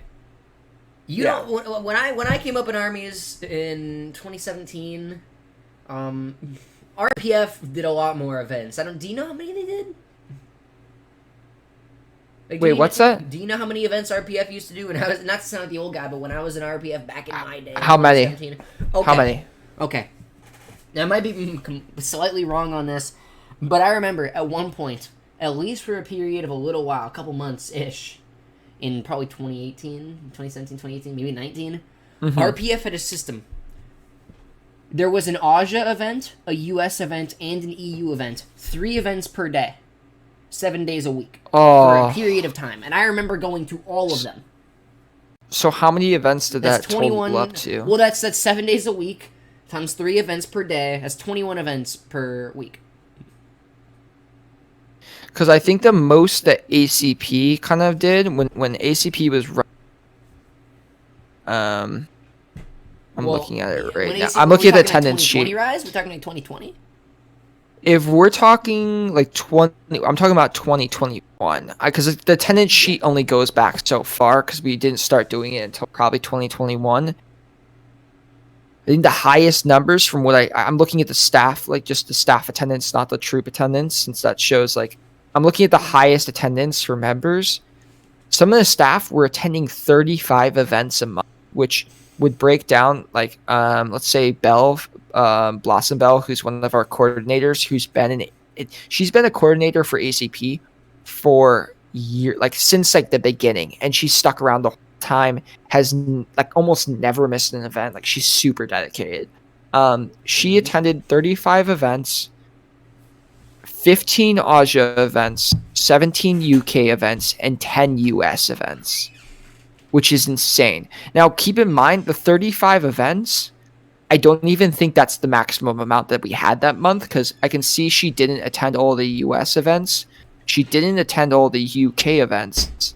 I think she attended all the Asia, but like, she didn't even she didn't even attend all of them. I think like 4. I'm looking at this. At least 8 more events. So like she potentially 43 total events for ACP that month, which is insane. And like I think we used to struggle. ACP back in the summer was like barely having like 9 events. Like it was pathetic. I think we're going like 15 now per month. I can't imagine like I want to push ourselves up to 20. It's just getting on a cadence and like consistency, finding like that consistency too is. That's like 18 hours of events in a month in 35. Yeah. All convert to minutes. It's insane. It's insane to me. Yeah. Can I also say, what's the purpose of us having a major army status anymore? I don't understand that. Well, major army status is really just a way, in my opinion, to ego trip the OG armies, the old-fashioned armies. In my opinion, they do major in a really weird way. I would say the situation's gotten so bad that the old system, and this is one of the few times they'll say the old system doesn't work. The way they count them, the way we do it, and we've done it recently, I don't know. I'm pretty sure it's how we did it back in the day. For the past couple weeks. Yeah. I feel like with how little armies there are, that's inefficient. It's simpler way, save time. Major armies. There are 8 armies registered. IW possibly closing down. LG already closed down. Red Ravage to come back. We're averaging 8 to 10 armies. Barely. We struggle to make a top 10.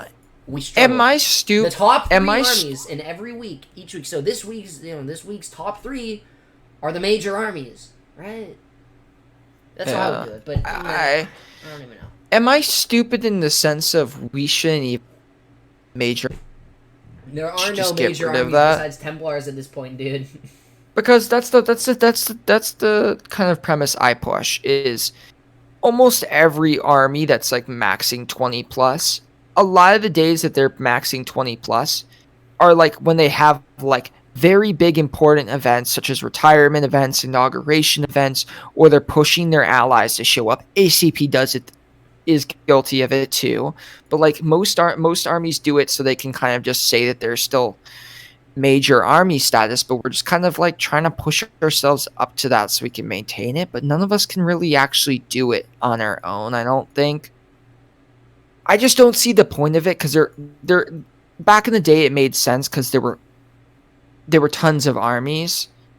We can't even break 10 plus right now. Why do we have major army status? Like it gives armies no fucking like it gives ACP no benefit other than literally just the fucking fact that we can tout that we're major. And the only reason why I don't want to lose it because then I feel like it looks bad on like I feel like it signifies we've reached a new high point now that we got it back. And so like we worked so hard over this whole summer to get ourselves back to major army status that like I'll literally spend the first 2 weeks of the month having like throwing great events and like not worrying too much about numbers and like kind of prioritizing our troops, enjoying the events and like having good just overall planning for events versus the third week I'm just purely thinking I'm put into that mindset where I have to purely think about numbers,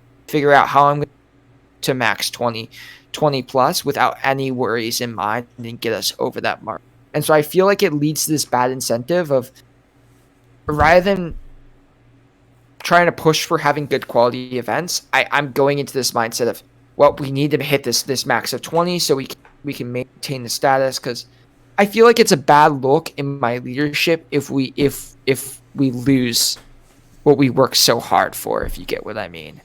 Major army status in the modern day outside of top 3 is irrelevant. I'd argue, yeah, you're right. Major army status when there aren't even 10 armies is just bullshit, if you ask me. I don't think it adds any, and maybe like other people can, if they want to, they can jump if they're watching this and say like, oh, he's just saying that because he can barely maintain major army status for ACP and they can barely max over like 16, 15.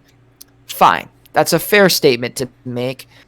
And obviously, like, that can be made in the stance of, yes, maybe I do. But I just think in a general standpoint, there doesn't really seem like there's any benefit. Like, it does nothing for armies. Back then, it was a way to differentiate armies, but there aren't more than 10 armies. And you get no benefits from it. You don't get any extra perks. Armies don't get any extra, like, thing. It does nothing. Like, rather than, like, I feel like we're just trying to milk. We spend a week out of the month trying to milk our armies and just, like, tell them, like, I don't care what you think. You have to show up, and just try to get everyone to show up just so that we can hit this little signifier designator to keep us up. So, and the fact that little signifier matters so much, I think, is just, again, like many things in modern CPA. Well, you see how I act to it. I'm like, for me, it part of me lose it. It's bad. But the other side, I see how dumb it is. Like, it does fucking nothing for us. So I'm kind of split half and half, where it's like, should I put all this time and effort into making sure maintain army status and kind of at the expense of our own troops, and trying to and having lower quality events just to focus more on numbers and staying in town to make sure we get everyone on? Or should I stop stressing about that and worry more about what's kind of what we want to do personally? And I feel like right now I'm letting, and I think this just has to do with a lot of ACP, we're kind of letting that dictate what we do. And even in terms of decision making and how we plan out our events, we'll literally just plan out a whole week in terms of how we want to strategize to hit the max. Some armies will use Ajas. Since Ajas, you get the little boost by it's if you max 16, then that gives you instead an average of 20. So it's everyone strategizes their own way, and I feel like we don't really need to do that anymore since there aren't enough armies. We need more armies. Let alone armies aren't maxing it to really be designated that, other than Templars. Because I think it's consistency is a huge thing too, right? Mm-hmm. And obviously you still have to hit it every 3 weeks. You have to max at least 20 to maintain it. So yes, there is there. I don't think there's enough, because then you hit that 20 to maintain it, and then you can just drop off right after that and then barely scrape together. So who knows? Maybe I haven't really seen anyone really talk much, but maybe I'm the minority in it. Maybe, but call me crazy. I think we should get rid of it.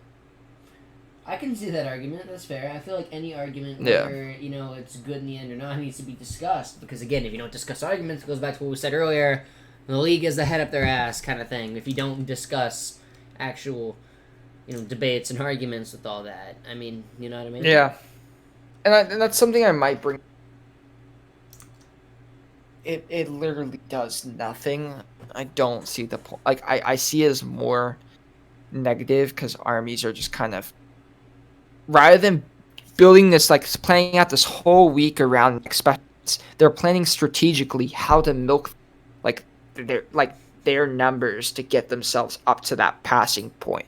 Because it's not just oh, we want to hit 20. We want to make sure we hit a certain threshold so we don't have to worry anymore, kind of thing. So it's kind of stressful, but it is what it is. We're kind of, it's relevant too, because we're dealing with that right now. We're in the third week, obviously, and we've already maxed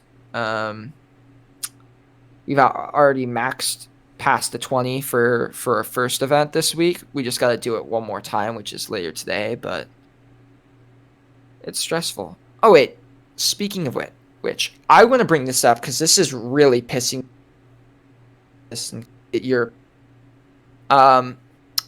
So that first event we had this week, the raid, is a little bit contentious and debatable. The CPA league, in terms of what they want to do, because obviously we had a huge amount of Dark Vikings show up for our event, and since we encouraged our troops to change over to Dark Vikings after to help them for their event as kind of like a thank you. Like it was supposed to be a good gesture to be like, thank you for like helping us, like showing up and backing us, because they basically abandoned their event originally to help us and kind of join us in and show support. So we wanted to show support back. Basically, apparently CPA has had an unwritten rule, quote unquote, basically that if an army heavily relies on like purely allies, that they'll divide the max number directly in half.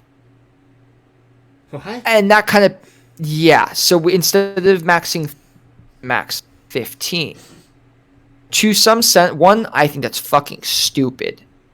Two, we didn't max 15. Like if you remove Dark Vikings troops, we max 20 plus.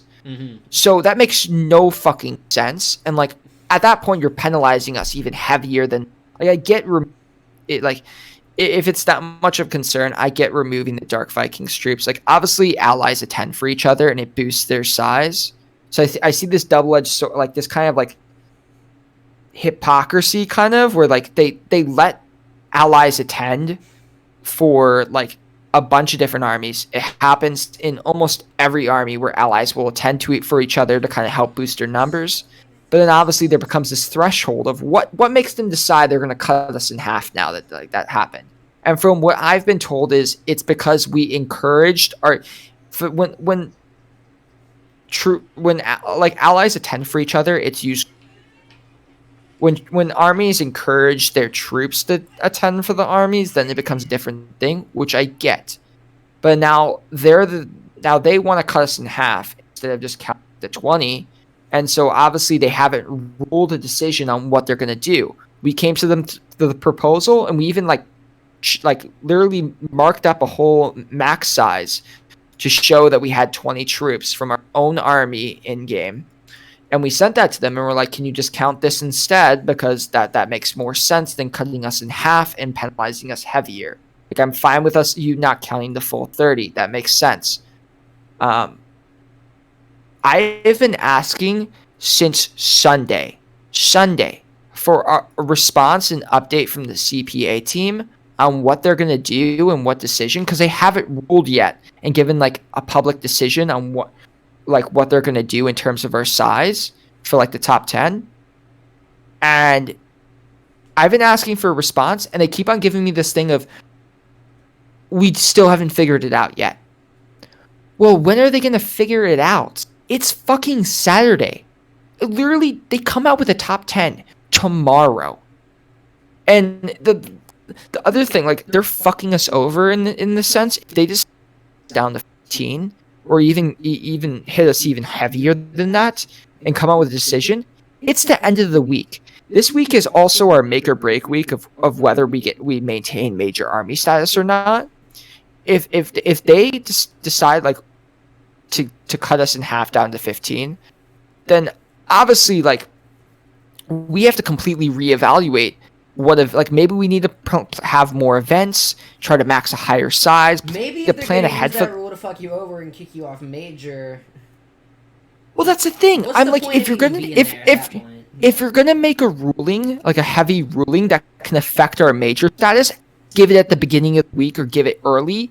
That way we can plan around it and hold another event to try to like exceed the max to counteract that one, if you get what I mean. Mm-hmm. Now it's the end of the week. We've only had that event and then this event because we were planning the Aja event. We're planning on trying to max around 20 just in case they do cut us even heavier than we planned for them to do. But now it's this whole thing of, well, guess you guys are shit out of luck. We can't help it. Like you guys shouldn't have brought Dark Vikings. How would we have known?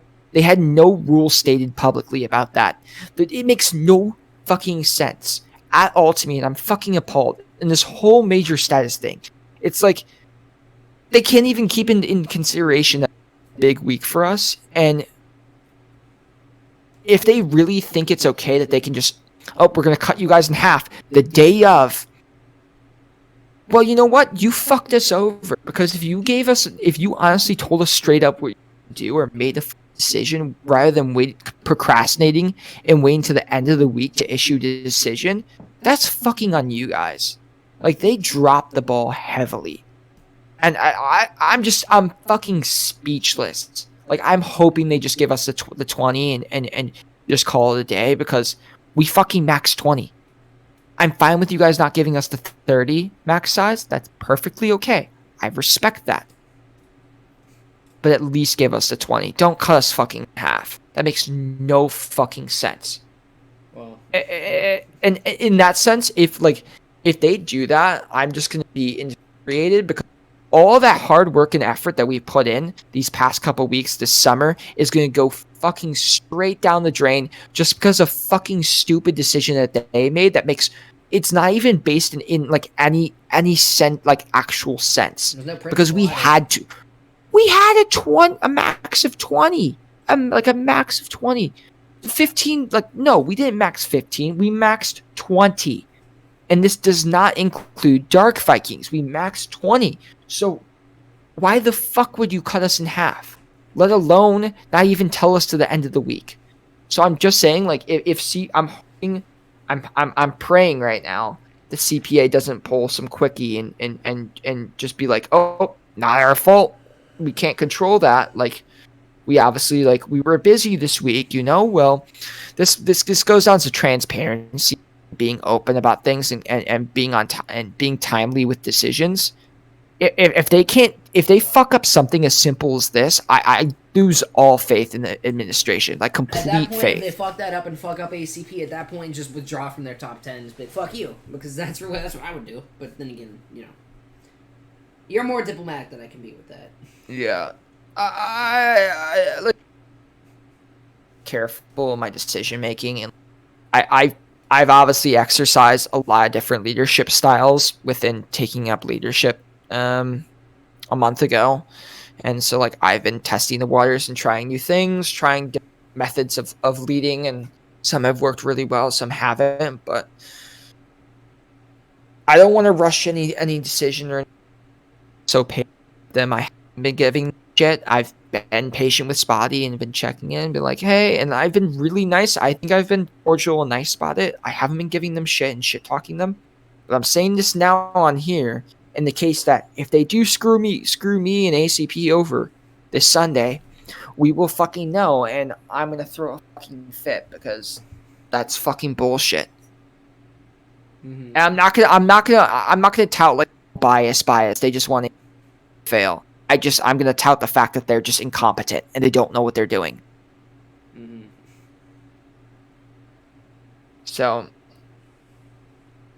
who's even in charge these days? I don't know who's in charge of their top 10s. I know they have some. I don't know if it's anonymous, but they don't. I don't ever see them publicly say who's on their top 10 committee, and they're really secret. I remember Max said to me one time, I asked him about the formula, and he said he didn't want to disclose the depths of how they calculate the formula to prevent people from stealing it, which is just scummy and not transparent, for one. And for two, yeah. I don't think it's very accessible to see who is, like, actually on their top 10. Like, I'll stream it here. If you go to the Army Central, well, soon to be rebranded, you go to our top 10s channel, right away, the names of everybody on the committee who had a part on that, just immediately placed there, just immediately thrown in at the bottom of the post when it goes out. So you know who to complain to. So you know who to raise issues with. And there have been issues raised once or twice over a couple miscalculations and stuff like that. But for the most part, I mean, I would say we have a simpler top 10, but we've adapted. We've listened to, suggestions. We learned to factor in new stuff. Like, for example, factoring in battle shit and stuff like that when it comes to that. Very, very receptive to that. I mean, nausea points, we've added nausea curve recently, and we've added battle points. That's good. It's so much simpler. I'll explain to you the formula. I'll explain the formula on podcast, because I think go it's for public knowledge. So when it comes to, and of course this isn't the perfect system, but I try to get a diverse-ish group of people for the board. You go through, you calculate all the event sizes, the averages, basic. You go to event quality. Okay. You list off, you look through their events. you start off by factoring in the Aja and the battles. If they had any practice battles or battles, for each battle they have, that's +1 automatically. So say ACP has 3 battles and an Aja event, that's 3 for the battles and then 0.5 for each Aja. So a 3.5 automatically, and from there, you can just independently kind of factor it, because this is a thing, event quality and tactics quality, you can't refine to a formula, and that's what CPA HQ doesn't really get, in my opinion. So from there, you get that little bit of mathematics to make it reasonable, and from there, did they have 30-minute events? That would put them higher. Was it interesting? Are they just repeating costume events, or are they just doing different stuff? Are they trying new things, like raids, for example, or just innovating? That would put them higher in event quality. And for tactics quality, it's not some rhythmic, it's like, oh, you have to do this, you can't do these tactics because those are unoriginal. Fuck what I say. Who gives a fuck what I think? I make posts on a Club Penguin website in between being a fucking politician. Who cares what I think? When it comes to tactics quality, all these judges, for battles, that makes sense. But for top 10, it's like, oh, their tactics were dry. Yeah, if you think their tactics were boring a little bit, put it in the little description. Yeah, their tactics were alright. And it's like, I think, it's like, the tactics could have been better. The number out of 10 will make it obvious what you think. But from there, penalizing people for specific tactics and for specific things goes back to the Beach Brawl 2 thing with hashtag free bull hour, goes back to the issue with the @bombs, goes back to Legends Cup. Every systematic failure is down to them stripping away creativity and human feels, and the human feel from all of their articles and everything they do, in my opinion. It's inhuman, it's arithmetic, it's not personal, it's not a human design. And the way I do it, I think, of course, I want to work on it, make it better, always strive to make it as good as it can be, but the way they do it, I just take so much issue with, because the way they do it is just so robotic, and they're so stuck up about it at times. And that's just me. And you see, right now, we've got Calgo demonstrating in-game. I'm assuming it's blue, so is that a shot at Water Vikings with the clown outfit, responding back to what they did to you at the raid? What? No. Come on. I'm just saying. Not at all. Hey, if there's one thing I learned, a clown outfit and a color says a lot based off what they tried to paint you with. No. Oh, come on. I'm a huge friend of Water. I love them all. I may meme on them time to time, but I would like to clarify as well. Me too. I love the Water Vikings. I love Aaron. I'm just having retired PJO, super old veterans, and Dino. Dino, one of the leaders of the Water Vikings, one of my oldest friends in CPA from probably 2017, 2018. One of the guys I've known for almost my entire career. All of. I'm just having. Great, all of. I love Water Vikings. I know. Like all seriousnly, I was just having a little fun right there. Exactly. All seriousness, like I have respect for them, and I have respect for their leaders. They've done great things for Warrior Vikings, and they didn't just beat us in Legends Cup. They fucking wiped the floor with us. So I'll give them creds where they deserve it. And they nearly won that Templars battle, in my opinion. And I enjoy their banter. Like I shit talked. They do it so I well. posted the funniest thing ever, and I fully deserve this because I talked a little bit too much trash. I posted a GIF, a GIF in like the ACP announcements that I found where it's like, oh, Max when he maxes, so not Max, Aaron when he maxes low sizes in Warrior Vikings, and it's just him hugging another person. It's like him hugging Warrior Vikings, and I posted that in the announcements. The next day, Aaron Stone screenshotted that and then put it next to our recent max size of like an Aja training event where we like maxed, I think, like 12 or 13. And then he's like, oh really? Look at who's talking now. So I mean, I got called out on that. That was fair. It's good I thought it was clown once in a while. Keep your ego in check. I found it. Clowned all the time. I was like, okay, that's fair enough. They got me on that. I was like, and no, I laughed my ass. Saw that. Like, I don't take insult when people like shit on us and stuff or clown. I think banter is good and healthy for the community, and I think a lot of people act like snowflakes and kind of take offense to every little thing because they're so defensive of the army. People need to lighten up a little bit. It's not that serious. Like, have a little fun, enjoy it. Like, sometimes things are taken too far, of course, but it's only as fun as you make it. Now back to the top 10. Trying to think of what I was gonna say. There's like one discussion I wanted to have of like, how would I put it? Just the top 10 community isn't really transparent, and it's kind of ambiguous, and it's a little bit. I don't know how to put it. It's actually, there's a comparison I was thinking of making in good old Bishar fashion that he likes to do, where he likes to take real life events and compare them to CPA. I'm not going to get political in this sense. Look at like Elon Musk in Tesla, for example.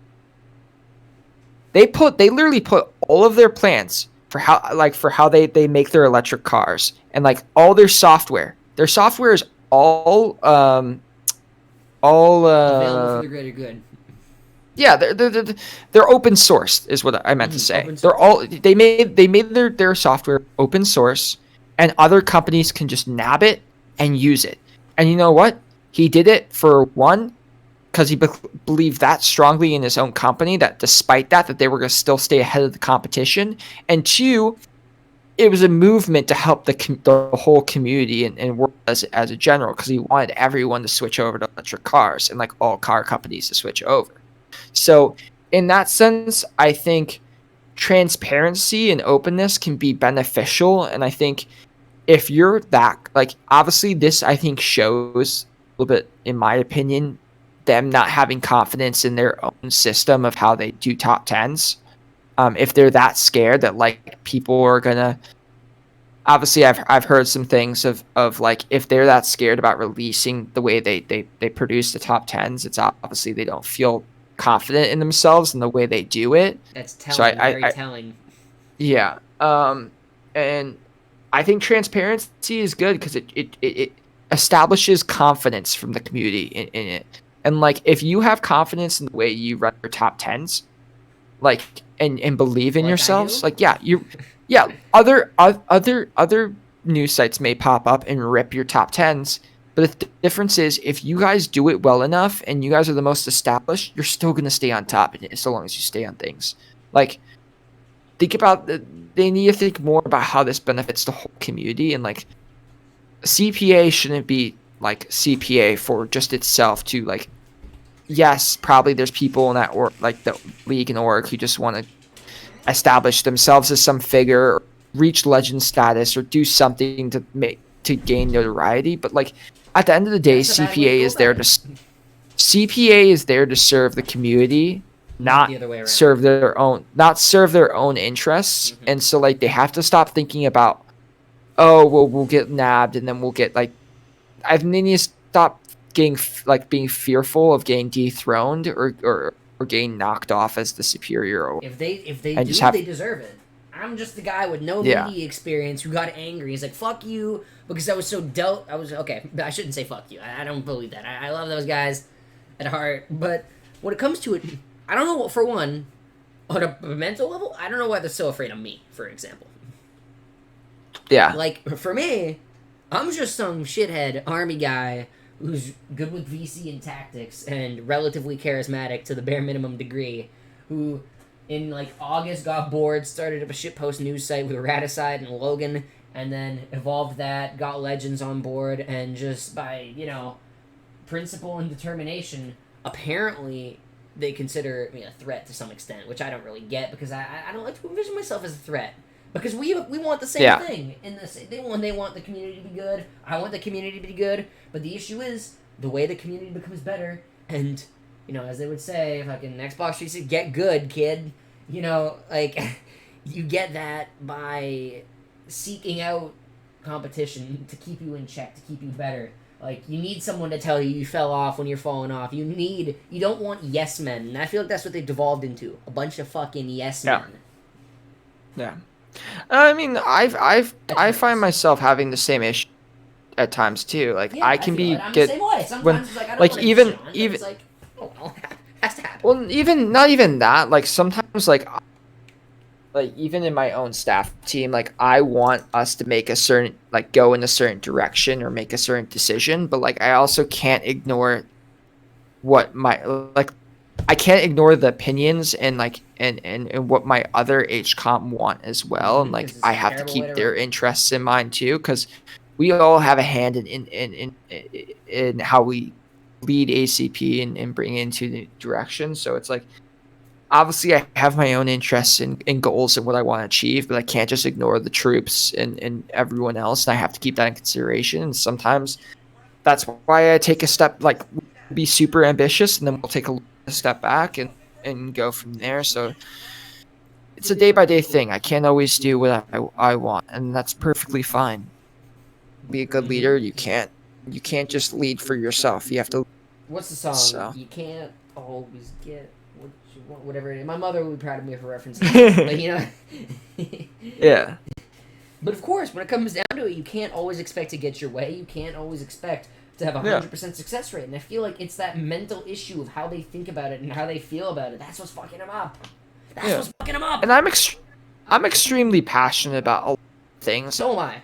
We're the same. Get into heated debates on what I want specific, and there's some things that I just like I do not want to like back down from because I feel strongly that it's the best decision, but sometimes I have to take a step back and be like, is it though? Like sometimes I have to trust in my own age. Like you need to also have trust in your own HCOM that they have good ideas too, and it's not, the team isn't one person, it's a whole group, and we have to work together at the end of the day to like kind of promote cohesiveness. And yep, exactly. that's something that ACP is needed.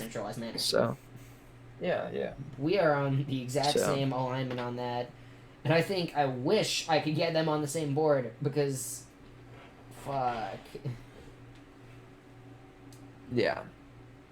It's difficult. It's just so shitty because it's like I want everybody to, at heart, I'm a nice guy. I would consider myself a relatively nice person. I want everybody to succeed. I want everybody to be able to take home their own thing and their own lesson and their own reward and their own glory, but that's just not how it works. And frankly, when you run things incompetently, you get bad results, and this is what we're seeing time and time again. And that's why I think in the modern era going into the future in armies, not to sound like an egotistical dick, but I'm important in that role because fucking who else is going to at least bare minimum keep them from going full 1984 by being that like little fucking dude in the sailboat versus the freighter, right? Yeah. So, and that also translates to a lot of army stuff with different people in armies. I mean, there's a balance, there's yin and yang, and they are disrespecting the balance. They're reading the Necronomicon. You're not supposed to do that. You know what I mean? I know what you mean. It's terrible to watch. I hate it because I never want to see anyone fail. I always want to be at heart. It's like, fuck, come on, let's go, succeed. Yeah. It's difficult because I feel like when I look so far ahead in everything I achieve and do and accomplish, because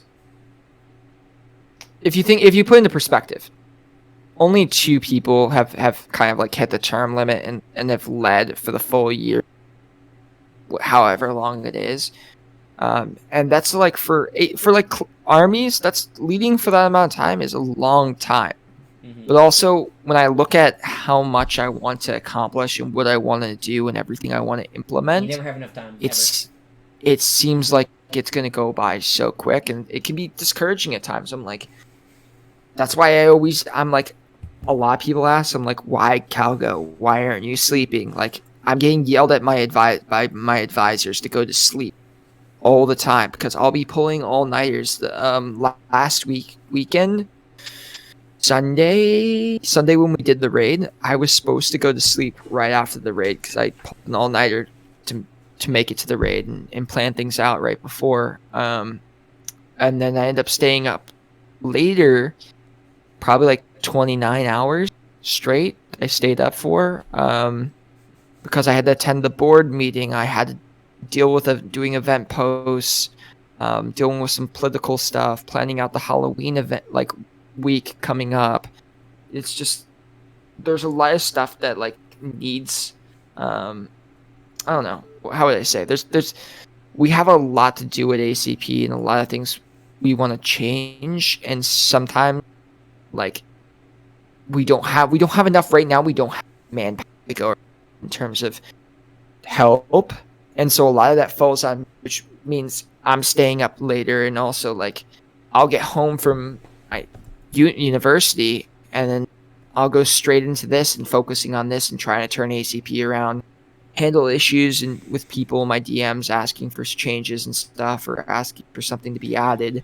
So there's always something going on. There's always work to do as an army leader, and that's the struggle. Exactly. Why do you think so few people are able to constantly lead and be in the limelight for more than a year or 2 years? Because it's draining. You know, I've been, you know, I'm sure you've been asked. I remember, I believe it was 2020 or 2021. I had stayed up all night for like 2 nights helping with the small medium army I was advising. And one of the staff there said something to me that I think, that'll always resonate with me in armies. I don't know where he got it from or what he was saying, but we were in voice chat and he said some shit like, we were talking about fighting in wars, and he's like, how do you fight? You know, fighting. And he said some shit like, how do you fight? You know, like you're running out of time in the battlefield, like you're running out of time in life, which is, you know, war. And I can see that same energy, that same fire within you when it comes to your army shit. Which is why I'm so hopeful for you to succeed. Because I fucking... Can I just say this right now? Yeah. I fucking want war. That's all I want, dude. I was so sad. IW denied me that. It's like, bro, come on. I don't know. It's... You need war because war, you know... I need war, dude. That's all I crave is... War, dude. Like, I swear to God, you wake up in the morning, this is your fucking ringtone to wake up. This is your alarm. You're going into battle. You're going all in, motherfucker. All in. Let's go, Ice Warriors. Let's go, WV. Let's go, Warriors that you're allies with them. Let's go, fucking Templars. Anybody, everybody. All the smoke. CalgoCubs. All the smoke straight to the battlefield. Nobody does it better. The greatest to ever fight. They're not ready. They're not ready. They're not ready. You know what I mean, though? The same energy, you gotta keep that fire, that same passion. If you look at me throughout my army career, I'm not the most consistent guy with a lot of things, depending. But the one thing, you'll always be able to look back. You can talk with me or text me, and you can have a really passionate conversation about armies, because this is something I believe in. This is something I really firmly believe in, something I really think is one of the most important things when it comes to our community, when it comes to everything in armies, when it comes to everything we do in life. You attack everything in life the same way you would attack armies, in my opinion. Yeah. You know, you wake up, you're only here for so long, work hard, get it done, get it fucking dealt with, and then boom, enjoy the success. And then you apply that to real life, whether it's working out, work, school, just fucking get it fucking done, work hard at it, do your best work, and fucking kick some fucking ass, right? Exactly. It's the same I'm here to get results. That drive, that dedication for results. At the end of the day, I'm here to get results, and not only that, establish consistency. Like ACP, what it needs is a new foundation, and I'm hoping what we build is you lay that foundation, you get that energy going, and then someone else will make it even better. That's the goal of armies, I don't plan to step away until there's the staff team is fully built out and reestablished, and there's someone who I feel confident to be my successor. Like that's the goal. And that's gonna take a lot of time. It's gonna take a lot of time. But in the meantime, I plan to. In the meantime, why focus on when you die? You're here to live. Yeah, and I'm here to achieve. Is very passionate about this, and like I think my frustrations with how ACP was ran in the past has kind of fueled that, and like obviously everyone has different way of leading, and a lot of people are going to disagree with the way I lead ACP. I've heard a lot of people voice their concerns, and that's perfectly fine, and I hear them out. I listen to them every day, and obviously there's things I reevaluate and change every day, but my goal at the end of the day is make this enjoyable for our troops and bring back that feeling that I think a lot of the OG users crave, and I think That I when crave, that even we our crave. when even when our like, yeah, this is what I want. Like, even our new troops are like, dude, if armies was like this all the time, I would literally stick around and show up to every. Like, troops don't want to just throw on one little item and just fucking dance around in a room and then chant one or two tactics and then log off and then get a We're roll. not sacrificing children here, gentlemen. We're leading an army. And Like, armies fight wars. yeah, and like obviously I've done a lot of things. When I was on the come up as a mod, I led some very styled events. We did one event that I was really passionate about doing was I led an Air Force event, which was kind of like a return. We used ACP in its history. When it first started out, they used to have a division called the Air Force. So we brought it back and kind of did a return to the Air Force division event. And it was all like history based and it was like thought out and thoroughly planned. We did this whole like tour around, like we went up to Ski Hill, and it was a lot of factually and history based, and a lot of troops did it because of the way it was structured. And then we did, since there was another division that we used to have called the Navy, we did a return to the Navy event. But for this one, we structured around, instead of it being history based, we made it a full storyline based event where it progressed from one thing to another and all the tactics built into each other and integrated perfectly. And it was, and like we even integrated, like at the end of the event, we post event in game, so like troops would be able to like redeem and use the command to like get like a special sea monster background for fighting the sea monster, and like a sailing pin. And it was like stuff to like keep things interesting, because like not a lot of, especially the new troops, they don't know about the command codes, and like stuff like that they enjoy and appreciate. So it doesn't always have to be war and battles. And that stuff takes I will say, takes a ton of planning. Like those events, like I didn't spend like 1 hour, 2 hours on that. I spent multiple hours planning that out. We're gonna go, even like talking to staff members to help us plan it out, having like even post event games. But I think even like if you're not gonna do battles and war, at least put some level of effort into your events. Keep it enjoyable for troops, and even if you have to, sometimes it's not always the leaders who have the best ideas. Ask your fucking mods. Like, Christ, me and Ali Max were planning out events for ACP as mods, and the troops fucking loved it. So sometimes the mods have better ideas than yourself. Like, they're very passionate and they want to way up to HCOM. Give them a chance to like shoot off ideas to you and get greenlighted and give them a chance to lead. It's always a bad thing. Rather than just like some armies doing, oh, let's do a dress up event and then battle for 5 minutes and then log off. That'll count, right? That'll be good. No, fuck no. Why are you a leader if you put that amount of effort in? Might as well just quit and shut down. It's not worth like your troops' time at that point. Like, if you're gonna lead and if you're gonna be in a position to lead, you should be passionate. Like extreme. Like, it's not like, oh, I'm here and I have to just carry out my duties. Like, this is just a shitty task. No, you should be passionate about what you're doing and wanting to like push your army to the top. Like, settling just for like the bare minimum is not okay. And I think other armies need to kind of get on their asses about that and any pick it leaders up, or because like, who are okay with complacency should resign immediately, effective immediately. yeah. And It's all or nothing these days.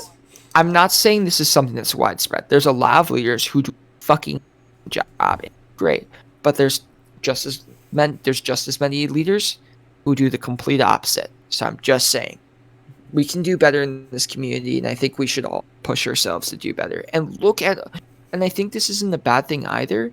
Leaders shouldn't be afraid to observe and look at other armies and how they operate and say like, and put all your shit aside for how, like, I don't care if you fucking hate an army. Like, put your beef aside and look at how other armies operate, observe them, and see what you can do better.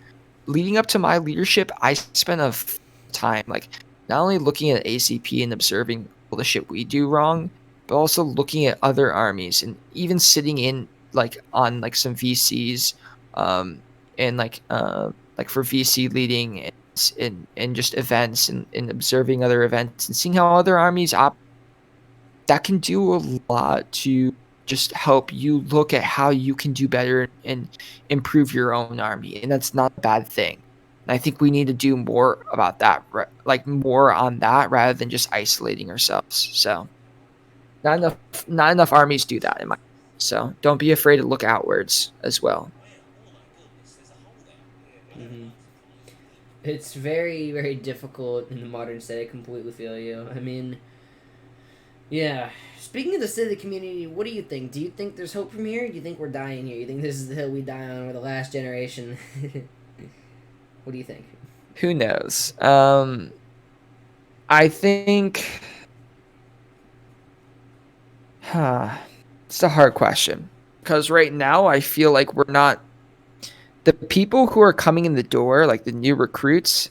The problem is I don't at least like even it's not just at ACP. I feel like we're not getting any new prominent figures that are popping up out of nowhere. Like you know what I mean? Where like they develop like these new recruits develop in like slowly over time into like new people who can kind of lead the next generation. Seeing think maybe there's a couple exceptions, but it just seems like a lot of the recruits are attending a couple events and dropping off and just not interested. And because they're not making. I think right now it's going to stay the consistency of every army. We're not seeing armies increase in size. It's same people reoccurring, attending events and keeping the armies going with like a couple outliers who attend sporadic events, but it's usually just the dedicated same people attending it. And eventually those people are going to fade away and not be there because they're going to have life shit that happens or they get bored and burnt out. So we're in a problematic state right now. And I think Templars is the one exception, obviously. They're doing a lot better, but for the rest of us, I think it's a problem of we're dying. And the one thing that seemed to kind of breathe fresh air into armies was COVID. Our best case scenario, and this sounds fucking shitty, and I'm gonna probably get canceled for this, is I don't really see us all these armies booming again and kind of like taking off like they did during the COVID age, unless we have another like lockdown, which is that's a hard thing to ask as is, you know, but that's the reality. Like, what's going to change enough to get us like, because like, yeah, CPA can, all these orgs can, like, say all these orgs are doing a stellar job for fucking amazing. Do we think like, yeah, maybe a couple people come back, maybe that helps like some people stay, but do we really think that's going to help us take off overall? You're putting a band-aid on internal bleeding. It looks like it'll help. Yeah, it helps a little bit to stop it from going out, like, but there's still internal bleeding. It's a good thing for enjoyment and keeping people around. Even with wars, I think wars is a great way to keep people like grow armies and also get people back in the mix of things, and I think that's very healthy for the community. But the overarching problem is we need an enormous like I wouldn't say enormous influx, but we need a decent amount of people coming in, and I just don't think we have enough of that. And I think Club Penguin is so far on the back burner of just losing relevancy in like the main spotlight these days that it's like, I don't know, it's a problem because like look at COVID. Minecraft was dying out for a while, and then COVID hit, and everyone went back home. Minecraft took off again. Obviously, they pushed out a lot of new updates, but like fucking 2B2T fucking exploded. Club Penguin armies exploded because a lot of people were coming back for nostalgia, and a lot of people obviously like are in college too, and like think of it this way, like ACP especially, this is a perfect example. A lot of our vets and like our huge numbers for all entering their years of college right now, and they're all busy with that. That's why like a lot of them are like, yeah, like have told me like, oh, I would love to come back to the staff team, but they can't, which is understandable. But, like if they were in lockdown right now, that would wouldn't have been a huge issue, and I You think heard him? we'd have a Release the lot next of people. strand. Fucking World War Oh this my shit. God. Send nukes out. Keep these motherfuckers inside. Buy us 5 years. I don't want. Here's the thing. I don't want another lockdown. No, I would never. Recently Okay. I'm not gonna get I- political, but I was against that shit from like the very start of it. I personally like it's a lot to like, lose myself down, so I personally would not to have it, but like in terms of like reinvigorating this It'd community. be good on paper for armies, but it'd be really bad for everything else because it's just plain outside of armies, it just doesn't do anything. I mean, unless like the only way I see this happen is if we switch over to a new platform. There needs to be some form of, and I'm not saying switch, CPAB tournaments and important shit like that. It's all the way. CPAB is great for. But we should be. Beach, I don't. Beach Okay, Brawl. I don't give a fuck if it's a downloadable client. Armies, at least their HCOM should try new things. Should try new CP to see the active players. Should try CPL, CPF. Just try, because just sitting here, doing the same shit ain't gonna fucking do anything. So here's the thing. I'm a huge pusher for new CP, but I don't think that. I think that the player base is also kind of slowly dying on new CP as well. Slowly, like they're because experiencing private a servers lot. are on the way out. But even then, Well, it's like it's also a downloadable client, and like I even myself, like I kind of consider myself pretty tech adverse, and I had issues like they don't make the way of downloading their client isn't, at least for MacBooks, isn't that straightforward. Yeah. You have to go through their whole what is their page? Mac, I guess. I don't know. Yeah, Windows. No, I'm joking. Let me pull up an example. And also, one more thing on like retirement and troops. Before you start in this, one more thing on retirement and troops leaving. And when it comes to all that, I've got one statement for myself at least. For anyone who thinks I'm not leaving. Who thinks I'm going? You ever see The Wolf of Wall Street? I'm not leaving. Yep. I'm not fucking leaving. I'm not fucking leaving. I'm not fucking leaving. That's me. I'm gonna be stuck here till the day I die. I'm gonna be. When you think of like, I'm gonna be the next Lord Payne, but you're not even gonna think about calling someone who's been here for fucking 20 years the next Lord Payne. You're gonna think of the next Bishar, and I'm fucking done here. But anyways, yes, new CP client. Give us a tutorial. Break it down, Chief. The problem is you have to download it through GitHub, and like so for like a lot of. That's my main and like it's not like download unpack the contents. It's not like download from GitHub and unpack the contents. I myself had issues like downloading it, and like it wasn't just, it's not very user friendly for new players and stuff to get downloaded. I'm just saying right now, like you're gonna have such a hard time migrating. I think right now we just need. You need to at least get either people Disney over there who can get on there to be recruiting and getting the numbers that are on there right now. Because, frankly, any resources we get, it's a dwindling market for manpower, dwindling market for recruiting.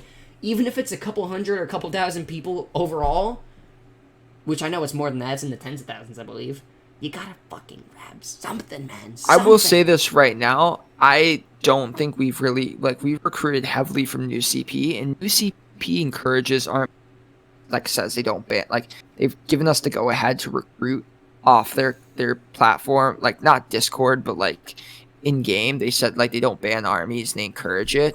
Only as long as but the problem is game, like they encourage it. If you do it outside, they but like because it's on Discord. which is understandable because Discord TOS doesn't allow it. But the problem is, at least for us, is we spend a lot of time like we'll get people in the door for ACP, but like, and you'd think like, oh, these people are direct when they'll be more interested. But the problem is when they join, and like we have a very low transfer rate with these people from new CP still, because they'll join and they'll like attend the events and they'll find it fun battles, but like they come from new CP, and new CP has all like community event shit to do, and when we go to CPAB, it looks so barren and there's nothing really to do there other than these events that happen. Like they want to log on like CPAB, and they expect people to be on there playing, having fun, community, like we had on CPR, where you could just go there and have fun. I remember when I joined. Let me cut in on this. I remember when I joined CPA. I ran into an RPF recruiter, Trackling, very nice British guy, on CPR, and he recruited me. And I remember just logging into CPR and randomly seeing armies doing random battles and fights like that. And the Tuba Wars, guerrilla forces, the RPF, an organized army, versus seeing the RPF on there.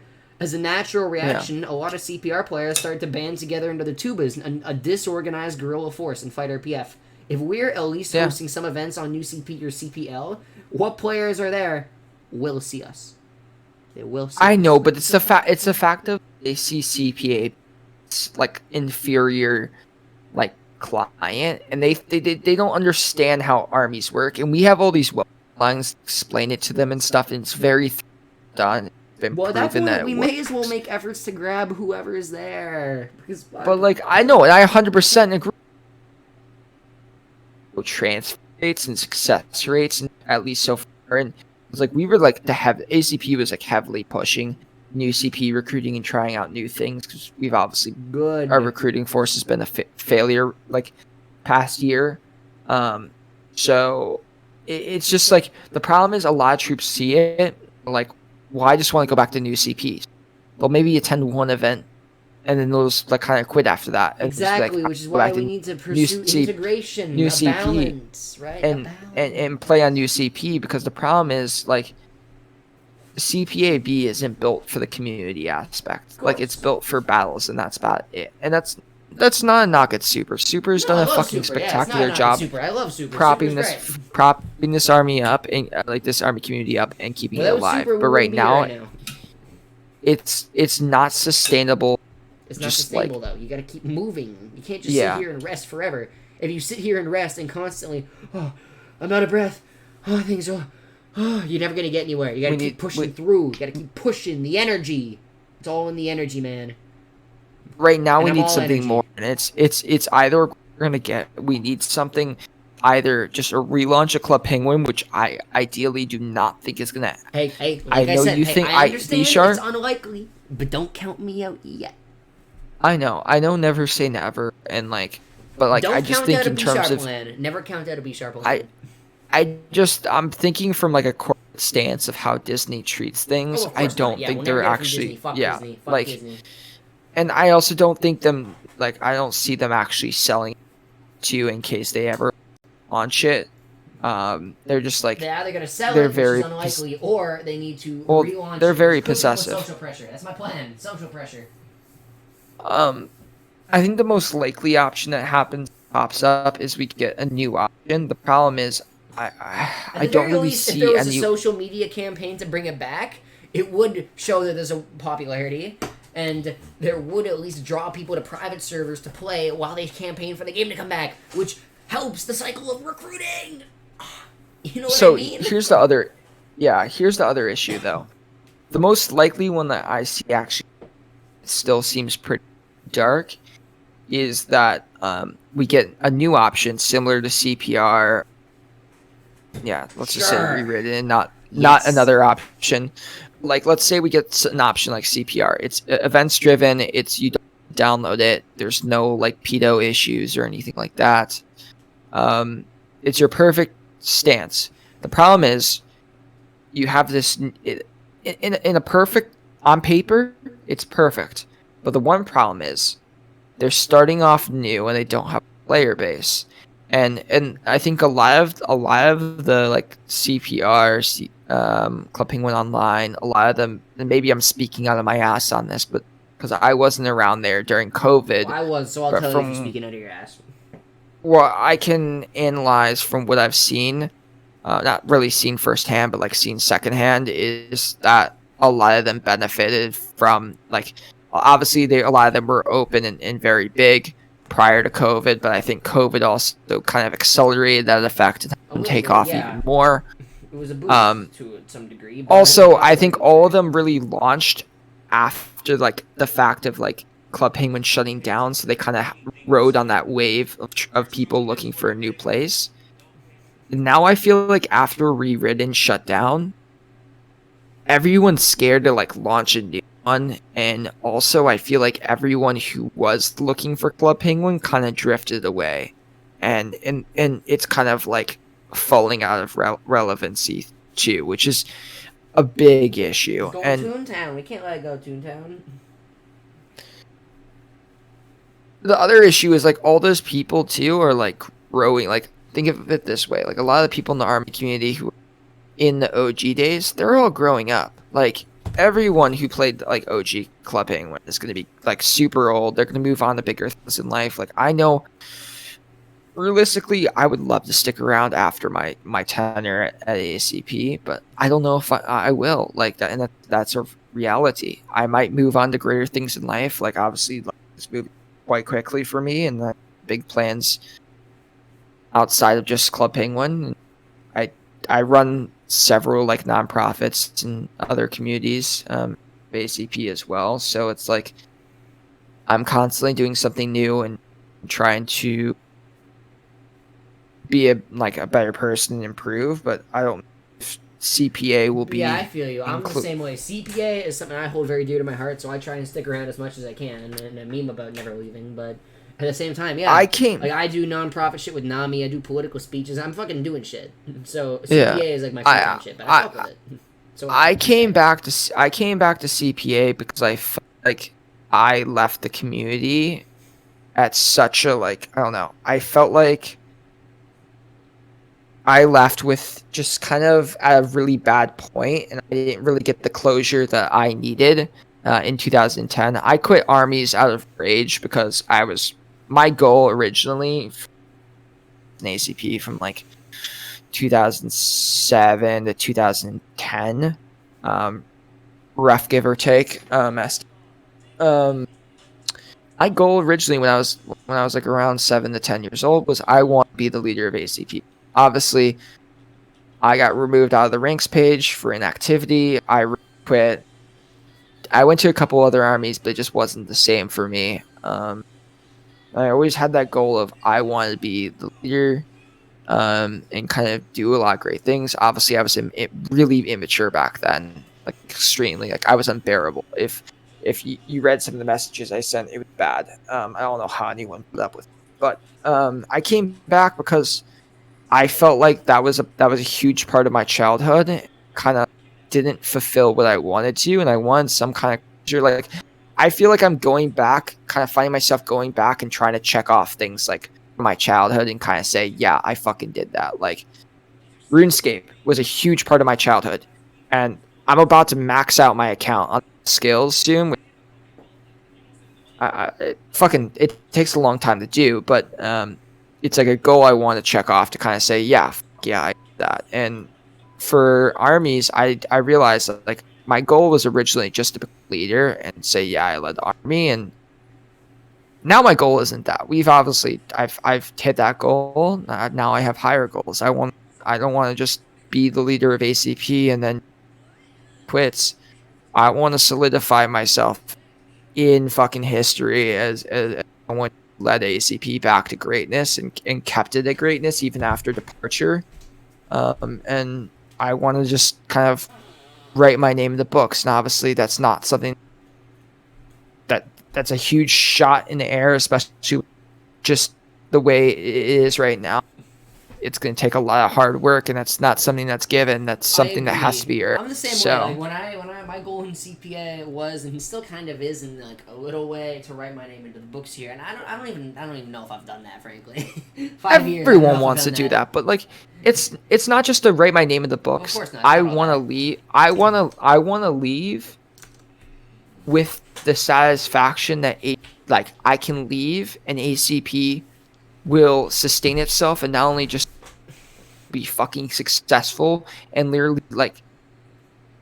being a force to contend with and for armies, not just it's no issue with that. Armies don't underestimate and armies take seriously. That's my biggest goal is I want to walk away and ACP is still dominating after I leave. And obviously we're not dominating now, but I want us to dominate during that's a goal I'm shooting.